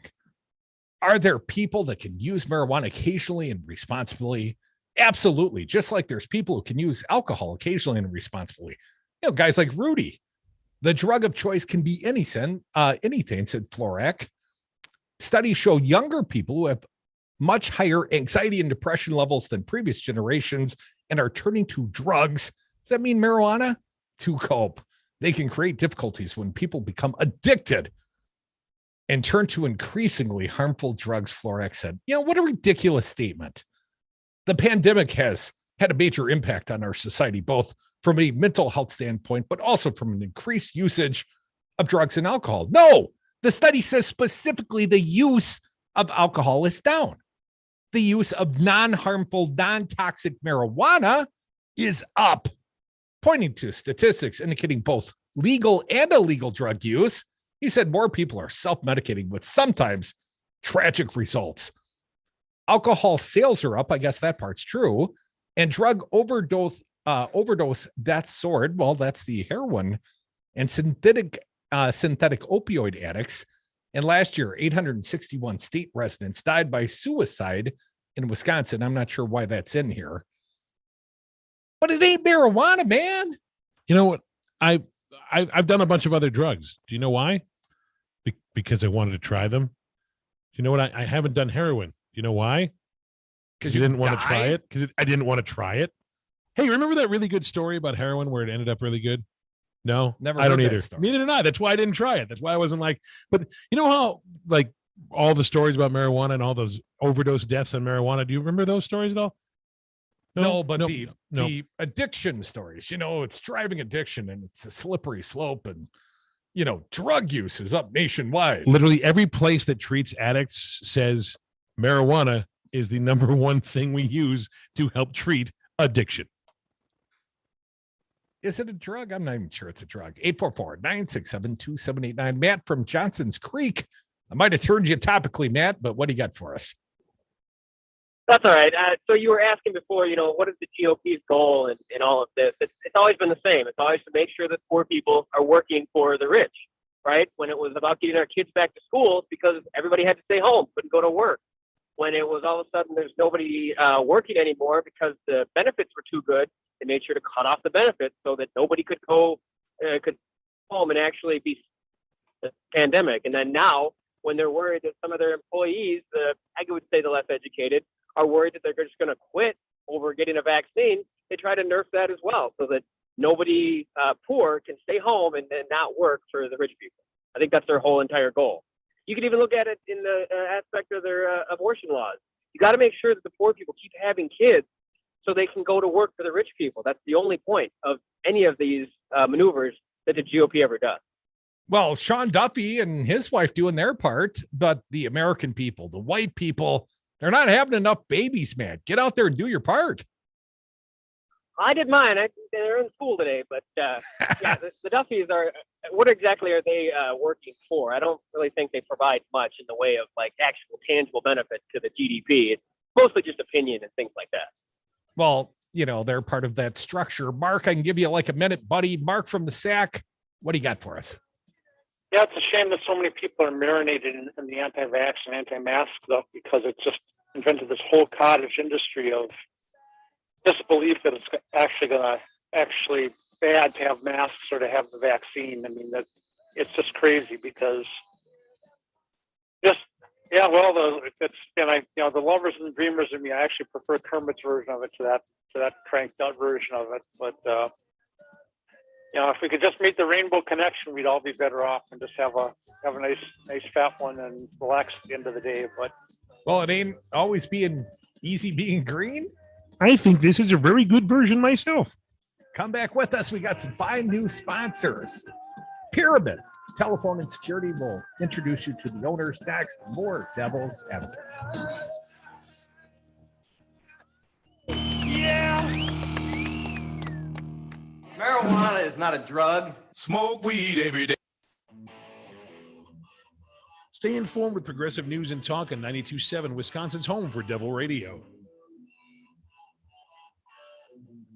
Welcome to Family Feud on Mag Sync Radio. I'm your host, Rob Roberts. Rocker, we asked 100 Madisonians, what is the favorite part of Mag Sync Radio? Oh, that's easy, Rob. Live music performed in the Devil's Lair every Saturday night. The survey says, number 2. So close, Rocker. Jimmy K, for the win. What is your favorite part of Mag Sync Radio? Local music. That's right, Jimmy. Listen to local music every Saturday from 6 p.m. to midnight on Devil Radio 92.7 FM. Hey, Dom, is your carpeting starting to have a little bit of a funk to it? That's a bit of a personal question, Crudy. No, I know this is really busy time for one of our sponsors, Zero Res of Madison. People want a cleaner, healthier home. You mean spending the entire quarantine locked in with bacteria and allergens isn't healthy? Who knew? You want to get it professionally cleaned well before it gets funky. Even if you vacuum frequently, I vacuum a lot. You still need to get it professionally cleaned. Schedule your carpet cleaning online at zeroresmadison.com. Tell them the Devil's Afghanistan. I'm Tim McGuire with an AP News Minute. Secretary of State Antony Blinken tells a House committee that the Trump administration's deal with the Taliban was terrible. As part of that agreement, the previous administration pressed the Afghan government to release 5,000 Taliban prisoners, including some top war commanders. Meanwhile, it reduced our own force presence to 2,500 troops. As Washington readies for Saturday's planned rally backing hundreds charged in the January assault on the Capitol, Capitol Police arrested a man who had a bayonet and machete in his pickup truck early this morning outside Democratic National Committee headquarters. A swastika and other white supremacist symbols were painted on the truck. The man told the officers he was on patrol. The rally organizer, a former Trump campaign strategist, says the event honors what he claims are political prisoners being unfairly prosecuted. Security fencing has been requested, and reinforcements are being summoned to back up Capitol Police. I'm Tim McGuire. Marcus by Goldman Sachs offers personal loans with no fees, ever. Banks offer coffee. So what's more important, a Marcus by Goldman Sachs loan with no fees that could help consolidate debt, or bank coffee that tastes like bank coffee? You can money. Visit Marcus.com to learn more about saving, borrowing, and investing from Marcus by Goldman Sachs. Investing involves risk and investments may lose value. Brokerage and investment advisory services by Goldman Sachs & Company, LLC. Member FINRA SIPC. Lending and deposits products provided by Goldman Sachs Bank USA. Member FDIC. Do you struggle with occasional nerve aches, weakness, or discomfort in your hands or feet? Try Nervive Nerve Relief from the world's #1 selling nerve care company. Nervive contains alpha-lipoic acid to relieve nerve aches, weakness, and discomfort, and B-complex vitamins to support healthy nerve function as you age. Live your life with less nerve discomfort with Nervive Nerve Relief. Learn more at nervivehealth.com.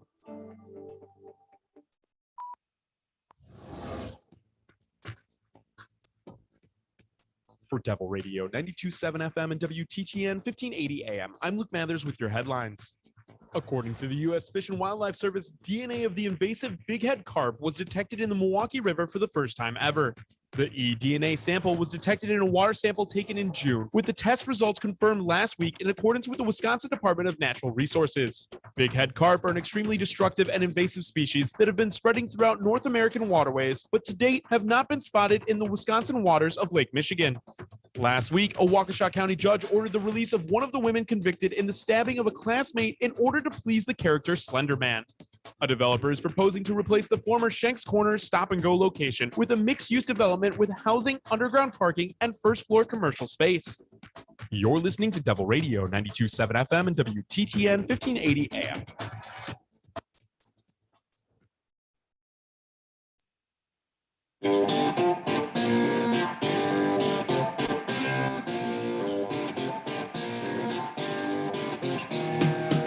I would have gotten away with it too if it wasn't for those meddling devil's advocates. Welcome back to the Devil's Advocates Radio Show, the 4 o'clock happy hour. The Monday edition, it rolls on, and I've been joined in the Madison Broadcast Bunker 2.0 by two fine gentlemen. They are co-owners of Pyramid Telephone and Security. I've got Matthew Burrow and Paul Perdue. Gentlemen, welcome to the Devil's Advocates. Thank you. Well, I got to make sure you guys are loud, talk loud and clear for me. Let's start with the service offerings of Pyramid Telephone and Security. And since telephone comes first, Matthew, I'm going to start with you. Telephones. I assume you're talking about office, about commercial telephone systems, but please explain. Am I getting that part right? Yeah, we install telephone systems from businesses. I guess the majority of our customers are, right around 10 phones or so, all the way up to, I've got, large nursing facilities that have, several hundred phones, all within the same system. Hundreds? That seems like a lot of phones. I've got one larger customer left like that. Otherwise, the majority of stuff is between, maybe 10, 30 phones. Now, let me ask you, I didn't think a lot about the phone system here. We don't have a big office complex, but I've had phones before. I've had a larger office circumstance and used to have like a dozen phones, about a dozen people working in the workplace. And for us, it was about transferring and being able to utilize the phones. But something I always had issues with was when the phones went down. And it was nearly impossible for me to get service. Once I bought it, I never heard from them again. In fact, the rep, I think, went on to become a real estate broker. So let me ask you, Matthew, you're a local company. You've been around since what, 1984? The company was started in 1984. 5 employees quit somebody else and decided to form a business on their own. I started in, I think it was like 2001, as they bought out one of the other owners. And then Paul was added on, and we slowly outlasted everybody until it was down to 2 owners, and they sold it to us. And when did that start? 2014. And so, yeah, and so it's been Paul and I, taken over since then. Well, and you're such young men, I'd never believe. But let me get back to the phone question with you, Matthew. Phone systems sometimes need servicing. How does owning a local business, being a local technician, how does that differ from, let's say, dealing with one of the big 3-letter companies? Well, first of all, the phone number hasn't changed since 1984. It's right here in You mean Madison. Pyramid Telephone and Yes. Security's phone number? Correct. We've been on an on-call rotation since I started, 20 years ago now. We've just always, even if there's nobody at the office, it's a smaller office. So, after hours, we go to an auto attendant. And if you need service, you say that it's an emergency, they track us down. So, and Matthew, what sort of service requirements do some of your clients have? Because I mean, it happened to me. I'm sure it's happened to clients. Well, just today we've got a couple of customers in a building, which they're not allowed to go back into their building now. So they weren't around to be able to forward their phones or anything like that. Is that the So, Paisans building yes. downtown in Madison? So we were able to remotely get into their systems and make sure that at least it was, certain extensions were going to their cell phone so that they can still get their calls. It's not the most ideal situation, but we were able to help them out remote. So Pyramid had to effectively reset the bounce codes or whatever the case may be remotely for businesses that couldn't even go into their own business to deal with this kind of stuff. And as you mentioned, I know one of the affected businesses. I won't point out it's one of my fine lawyers, but it's got to be a drag for the business. I was going to say for them. Well, that's what you're in business to do, though. It's just something else to do during the day for me. Folks, you're listening to the Devil's Advocates Radio Show. We got some fine new sponsors. We appreciate their business. They are Pyramid Telephone and Securities.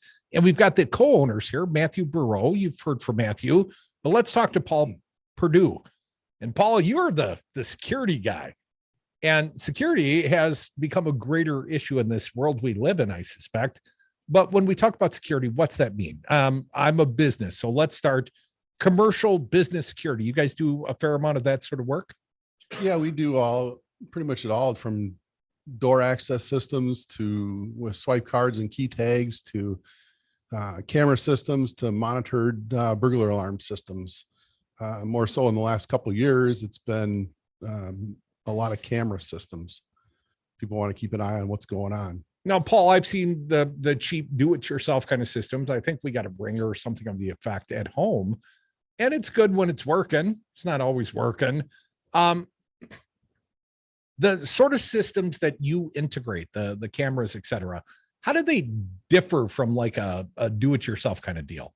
Well, they're professionally installed. Well, I know mine wasn't.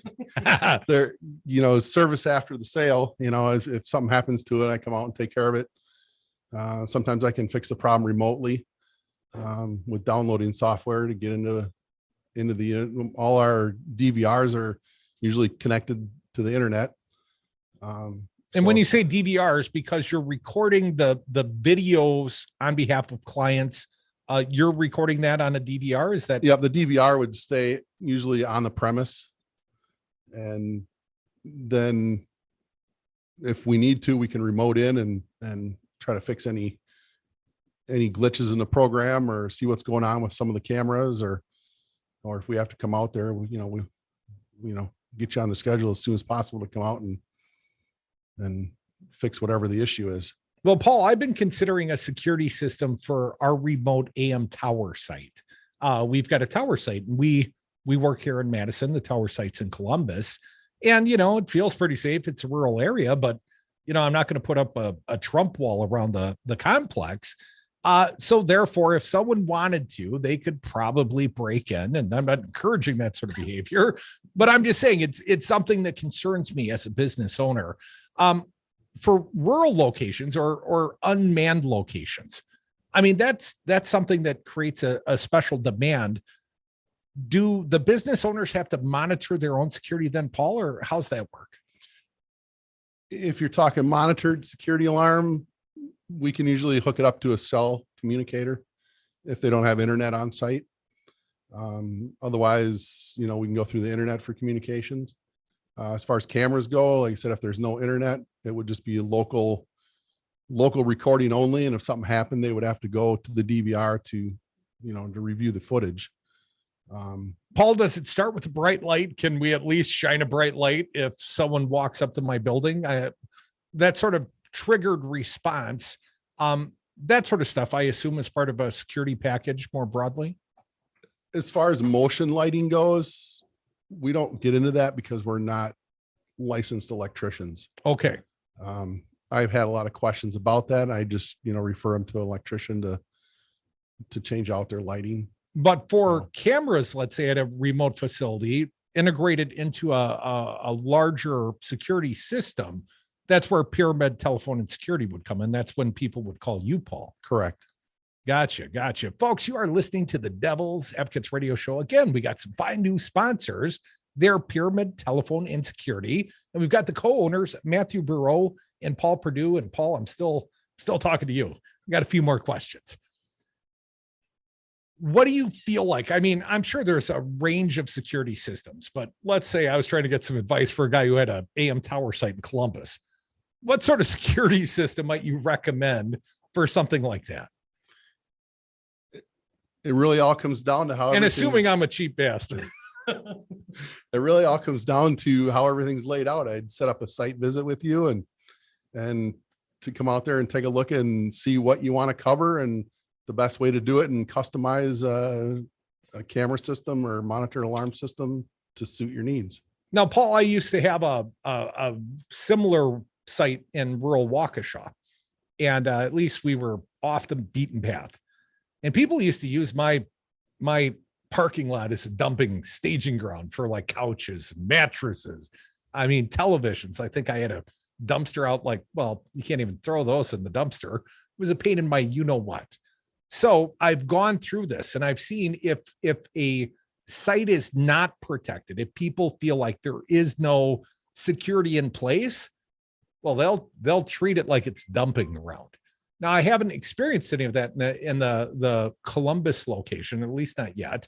But it always made me concerned. Whenever I'd go out there and I'd see a new TV, and I was just waiting for the day I'd find a body out there on the back floor. That's what I was concerned about, is something worse than a dumping incident. And I always, I'd see a new thing piled out there, and I'd always think, I need a security alarm today.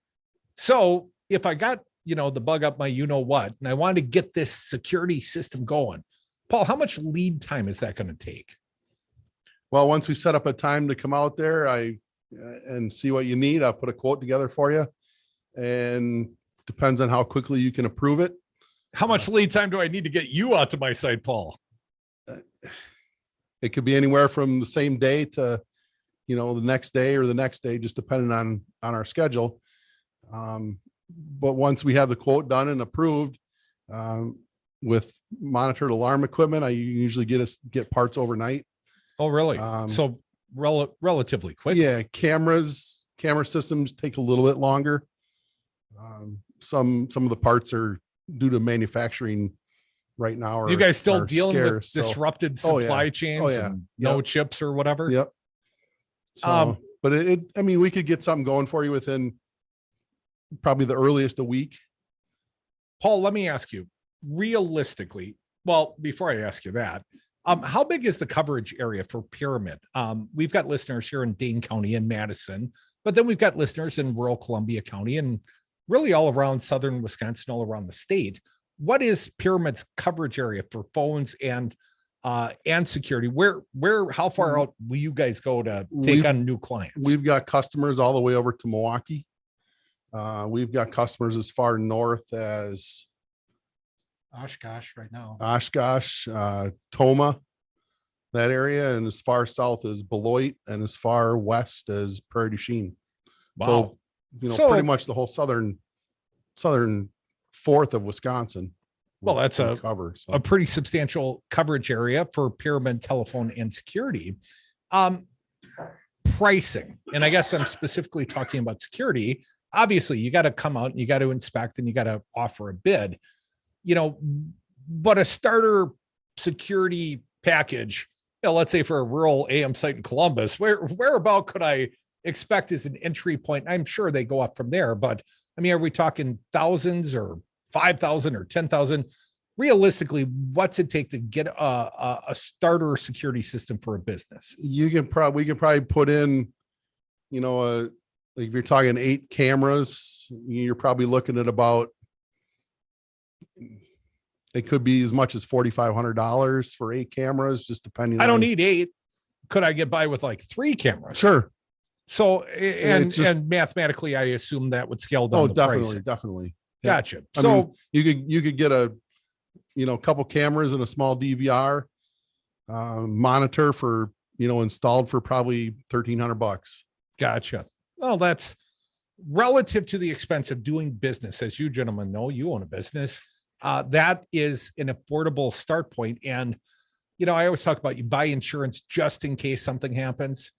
Well, you buy a security alarm to prevent something from happening. Our fine guest and new sponsors from Pyramid Telephone and Security, co-owners Matthew Burrow and Paul Perdue. Gentlemen, if people want to get started, want to find out more about your service offerings, how do they reach out? How do they start with Pyramid? I guess I'm looking at you, Paul. Well, we have our website, pyramidtelephoneandsecurity.com or pyramidtelephone.com. Or you can give us a call at 608-273-9300. Or just Google us. We're out there. Pyramid. It's worth a Google. Pyramid Telephone and Security, pyramidtelephoneandsecurity.com. Paul Perdue, Matthew Burrow, thank you for your sponsorship, folks. Come back with us. More Devil's Advocates. One last segment, then we're done.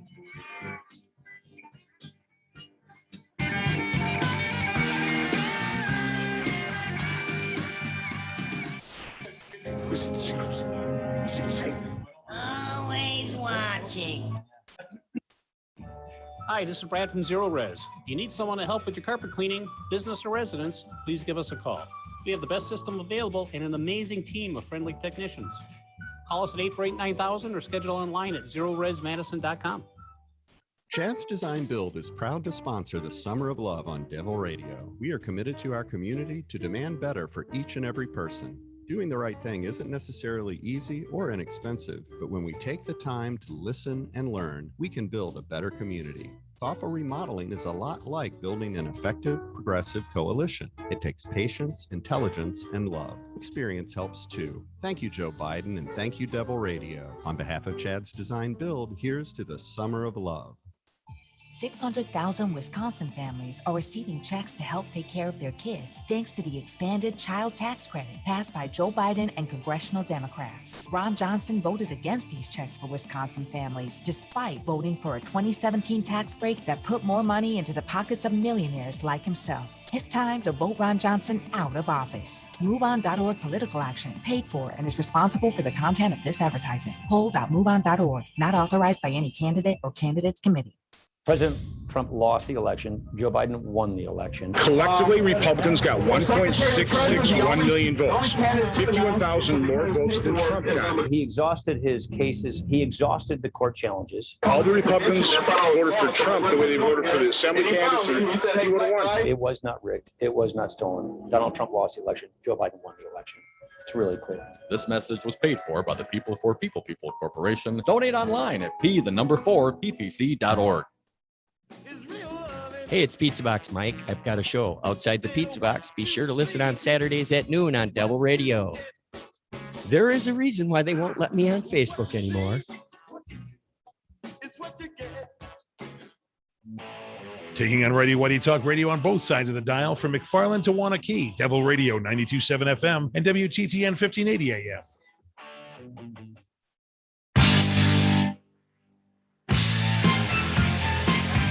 The Devil's Advocates. Sausage making never looked so good. Welcome back to the Devil's Advocates Radio Show. I want to thank our most recent fine guests and fine new sponsors of Devil Radio, Pyramid Telephone and Security, co-owners Matthew Burrow and Paul Perdue. Thank you, gentlemen, for coming on down. We got some time for your phone call still today, 844-967-2789. But I did a little work. I left the house. I got off the couch. I went to a big old Democratic Party, Four County Democratic Coalition picnic this Saturday, and I spent hours there. So I'm going to tell you a little of the story and share a little bit of sound I brought back. First and foremost, I love this idea. The four counties involved were Adams, Green Lake, Marquette, and Washura County, and the Democratic parties thereof, they cooperated. They brought the people together, and they got some stars. I mean, the governor of the state of Wisconsin was speaking when I arrived. I saw numerous senatorial candidates. We all know there's lots of them in the race, lots of people running. And I saw the Democratic Party chair, Ben Wickler. He's not been coming around a lot lately, so it was good to catch him and get a little bit of sound from him as well. I think we'll start with Ben Wickler, Democratic Party Wisconsin chair. Very proud to be there with these four Democratic parties. And he had his young puppy, Pumpkin. I think everyone likes Pumpkin that knows Ben Wickler, knows he's got a dog named Pumpkin. But let's start with the Rebecca Clayfish sound, if we could, Fancy Brian. I asked him about the entry of Rebecca Clayfish into the race. Here is what Ben Wickler had to say on Saturday. Rebecca Clayfish jumped in the race, and there was no moderation till how Clayfish announced her candidacy. Does that make it easier for Tony Evers in re-election, the fact that she's gone full Trump? Radical Rebecca is radically wrong for Wisconsin. She's worse than Walker. This is somebody who is running on a record like negotiating the $3 billion Foxconn giveaway, the biggest ever attempted giveaway to a foreign corporation. And she's promising on the campaign trail that she would sign voter suppression laws, any laws the state legislature might send. That is a square, direct threat to democracy in Wisconsin and our country. And it's not a winning message. Voters like to be able to vote. So I think Rebecca Clayfish is a real problem for the GOP. But we've got a steady leader in Governor Evers who's won the trust and admiration of folks across the state who know he's a fundamentally genuine, good person. And that means a lot in a state like Wisconsin, where folks vote with common sense, as much as they vote with party or the issues. Tony Evers has done right by folks. He's invested in public schools. He's shown up for families across our state. And I'm feeling pretty good as we look towards 2022.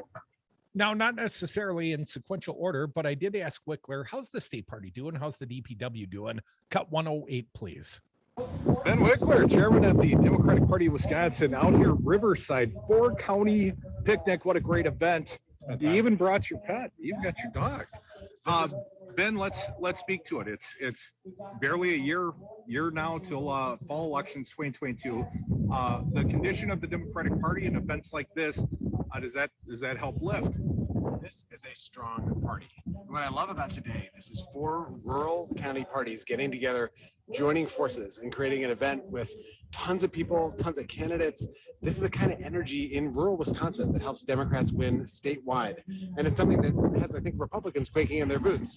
Normally, after a president is elected, that president's party gets weaker and the other party gets stronger. You could see that in 2019 when Democrats were on a roll and Republicans, kind of lost their mojo. Right now, we have a Democratic president, but Democratic grassroots politics is actually stronger than it was before. And that's an unusual thing in the history of our country. I think it reflects the dedication and the energy and the focus that so many activists are pouring into it and the threat Republicans are posing to democracy in our country. That is alarming people, and we're fighting back. One more bite from the Democratic Party chair, Ben Wickler. Boy, there are a lot of candidates for Senate here today, 109. Ben, we've got a wealth of senatorial candidates, most of them here today. Are you concerned at all? I mean, a lot of fine candidates, only one can come out the other side. When you think back to 2018, we had at one point 16 Democratic candidates for governor to run against Scott Walker. That reflected Democrats' strength or depth of our bench and Walker's weakness. We've now got, by some counts, 10 candidates running against Ron Johnson. That means we've got 10 messengers crisscrossing the state, carrying the message for why we need a new senator for Wisconsin. And meanwhile, our party is building the general election grassroots organizing juggernaut to help whoever wins the nomination cross the finish line. That's a position of strength.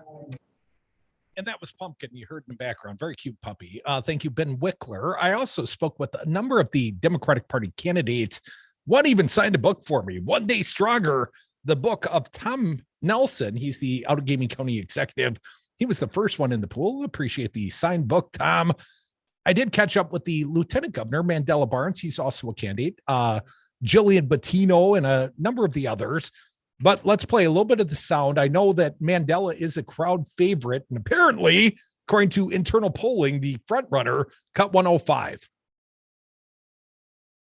Lieutenant Governor Mandela Barnes, U.S. senatorial candidate Mandela Barnes. Here we are at the Four County event. How's the campaign going? The campaign is going really well. It's been an amazing response all across the state. So many people have already stepped up, and we are already building that coalition that it's going to take to beat Ron Johnson next November. I'm so proud of the work that the team has done already. So proud of the work that our volunteers have already done. A little bit more from Barnes. I asked him about the internal polling. They claim they're the front runners, 106. Mandela, I know Corey and the team dropped polling. Seems like your campaign thinks you're in first place. Is that a position you want to be in? Obviously, beats being in last place. But Tony Evers and the gubernatorial campaign, his nomination often talked about his position in the polls. Do you see that as part of your campaign? Do you think that's something you'll feature? Well, I'm proud of the momentum that we have already. But we don't take anything for granted. A poll is a poll. We are playing for November, and we're going to work incredibly hard, just like I'm in last place. So not going to put too much into it personally, because it's no time to get complacent. What I will say is very encouraging. What I will say is going to make me work that much harder, because we still got a whole lot of work to do. About 60 weeks and maybe 3 days now. So ready to roll, man. Mandela hasn't been on this fine program since he announced for the office. My question, when you coming back around 107? Mandela, the summer love's almost over. Last question. Summer's almost over. When you coming to party with the Devil's Advocates? Hey, man, I love to party with you all, but what you do is you always pick a day where I'm going to be out of town. I won't be in Madison. I'll be somewhere else in the state. That's what I believe. I believe that you purposely look at my calendar. And so let's find the day where Mandela is nowhere near Milwaukee or Madison. Let's pick a day where he's in Ashland. That's what you do. Mandela, I'm glad you just don't tell me you're washing your hair. Mandela Barnes, he's a friend. He apparently thinks he's the front runner. His campaign certainly does. Thank you to my fine co-host today, Joe Zepecki, and of course, the good, fine gentleman from Pyramid Telephone and Security. I did speak with all the fine candidates, Stephen Olakara, Alex Lasry, the new dad. Also spoke with, I guess I didn't have a chance to speak with Sarah Godlewski. Appreciate y'all listening. My little buddy, he's coming back tomorrow. Fancy Brian, thanks for keeping it on track and relatively sane. Thank you all for listening. We'll do it again tomorrow. Keep it locked. Earl Ingram's next. Devil Radio 92.7. Earl, listen.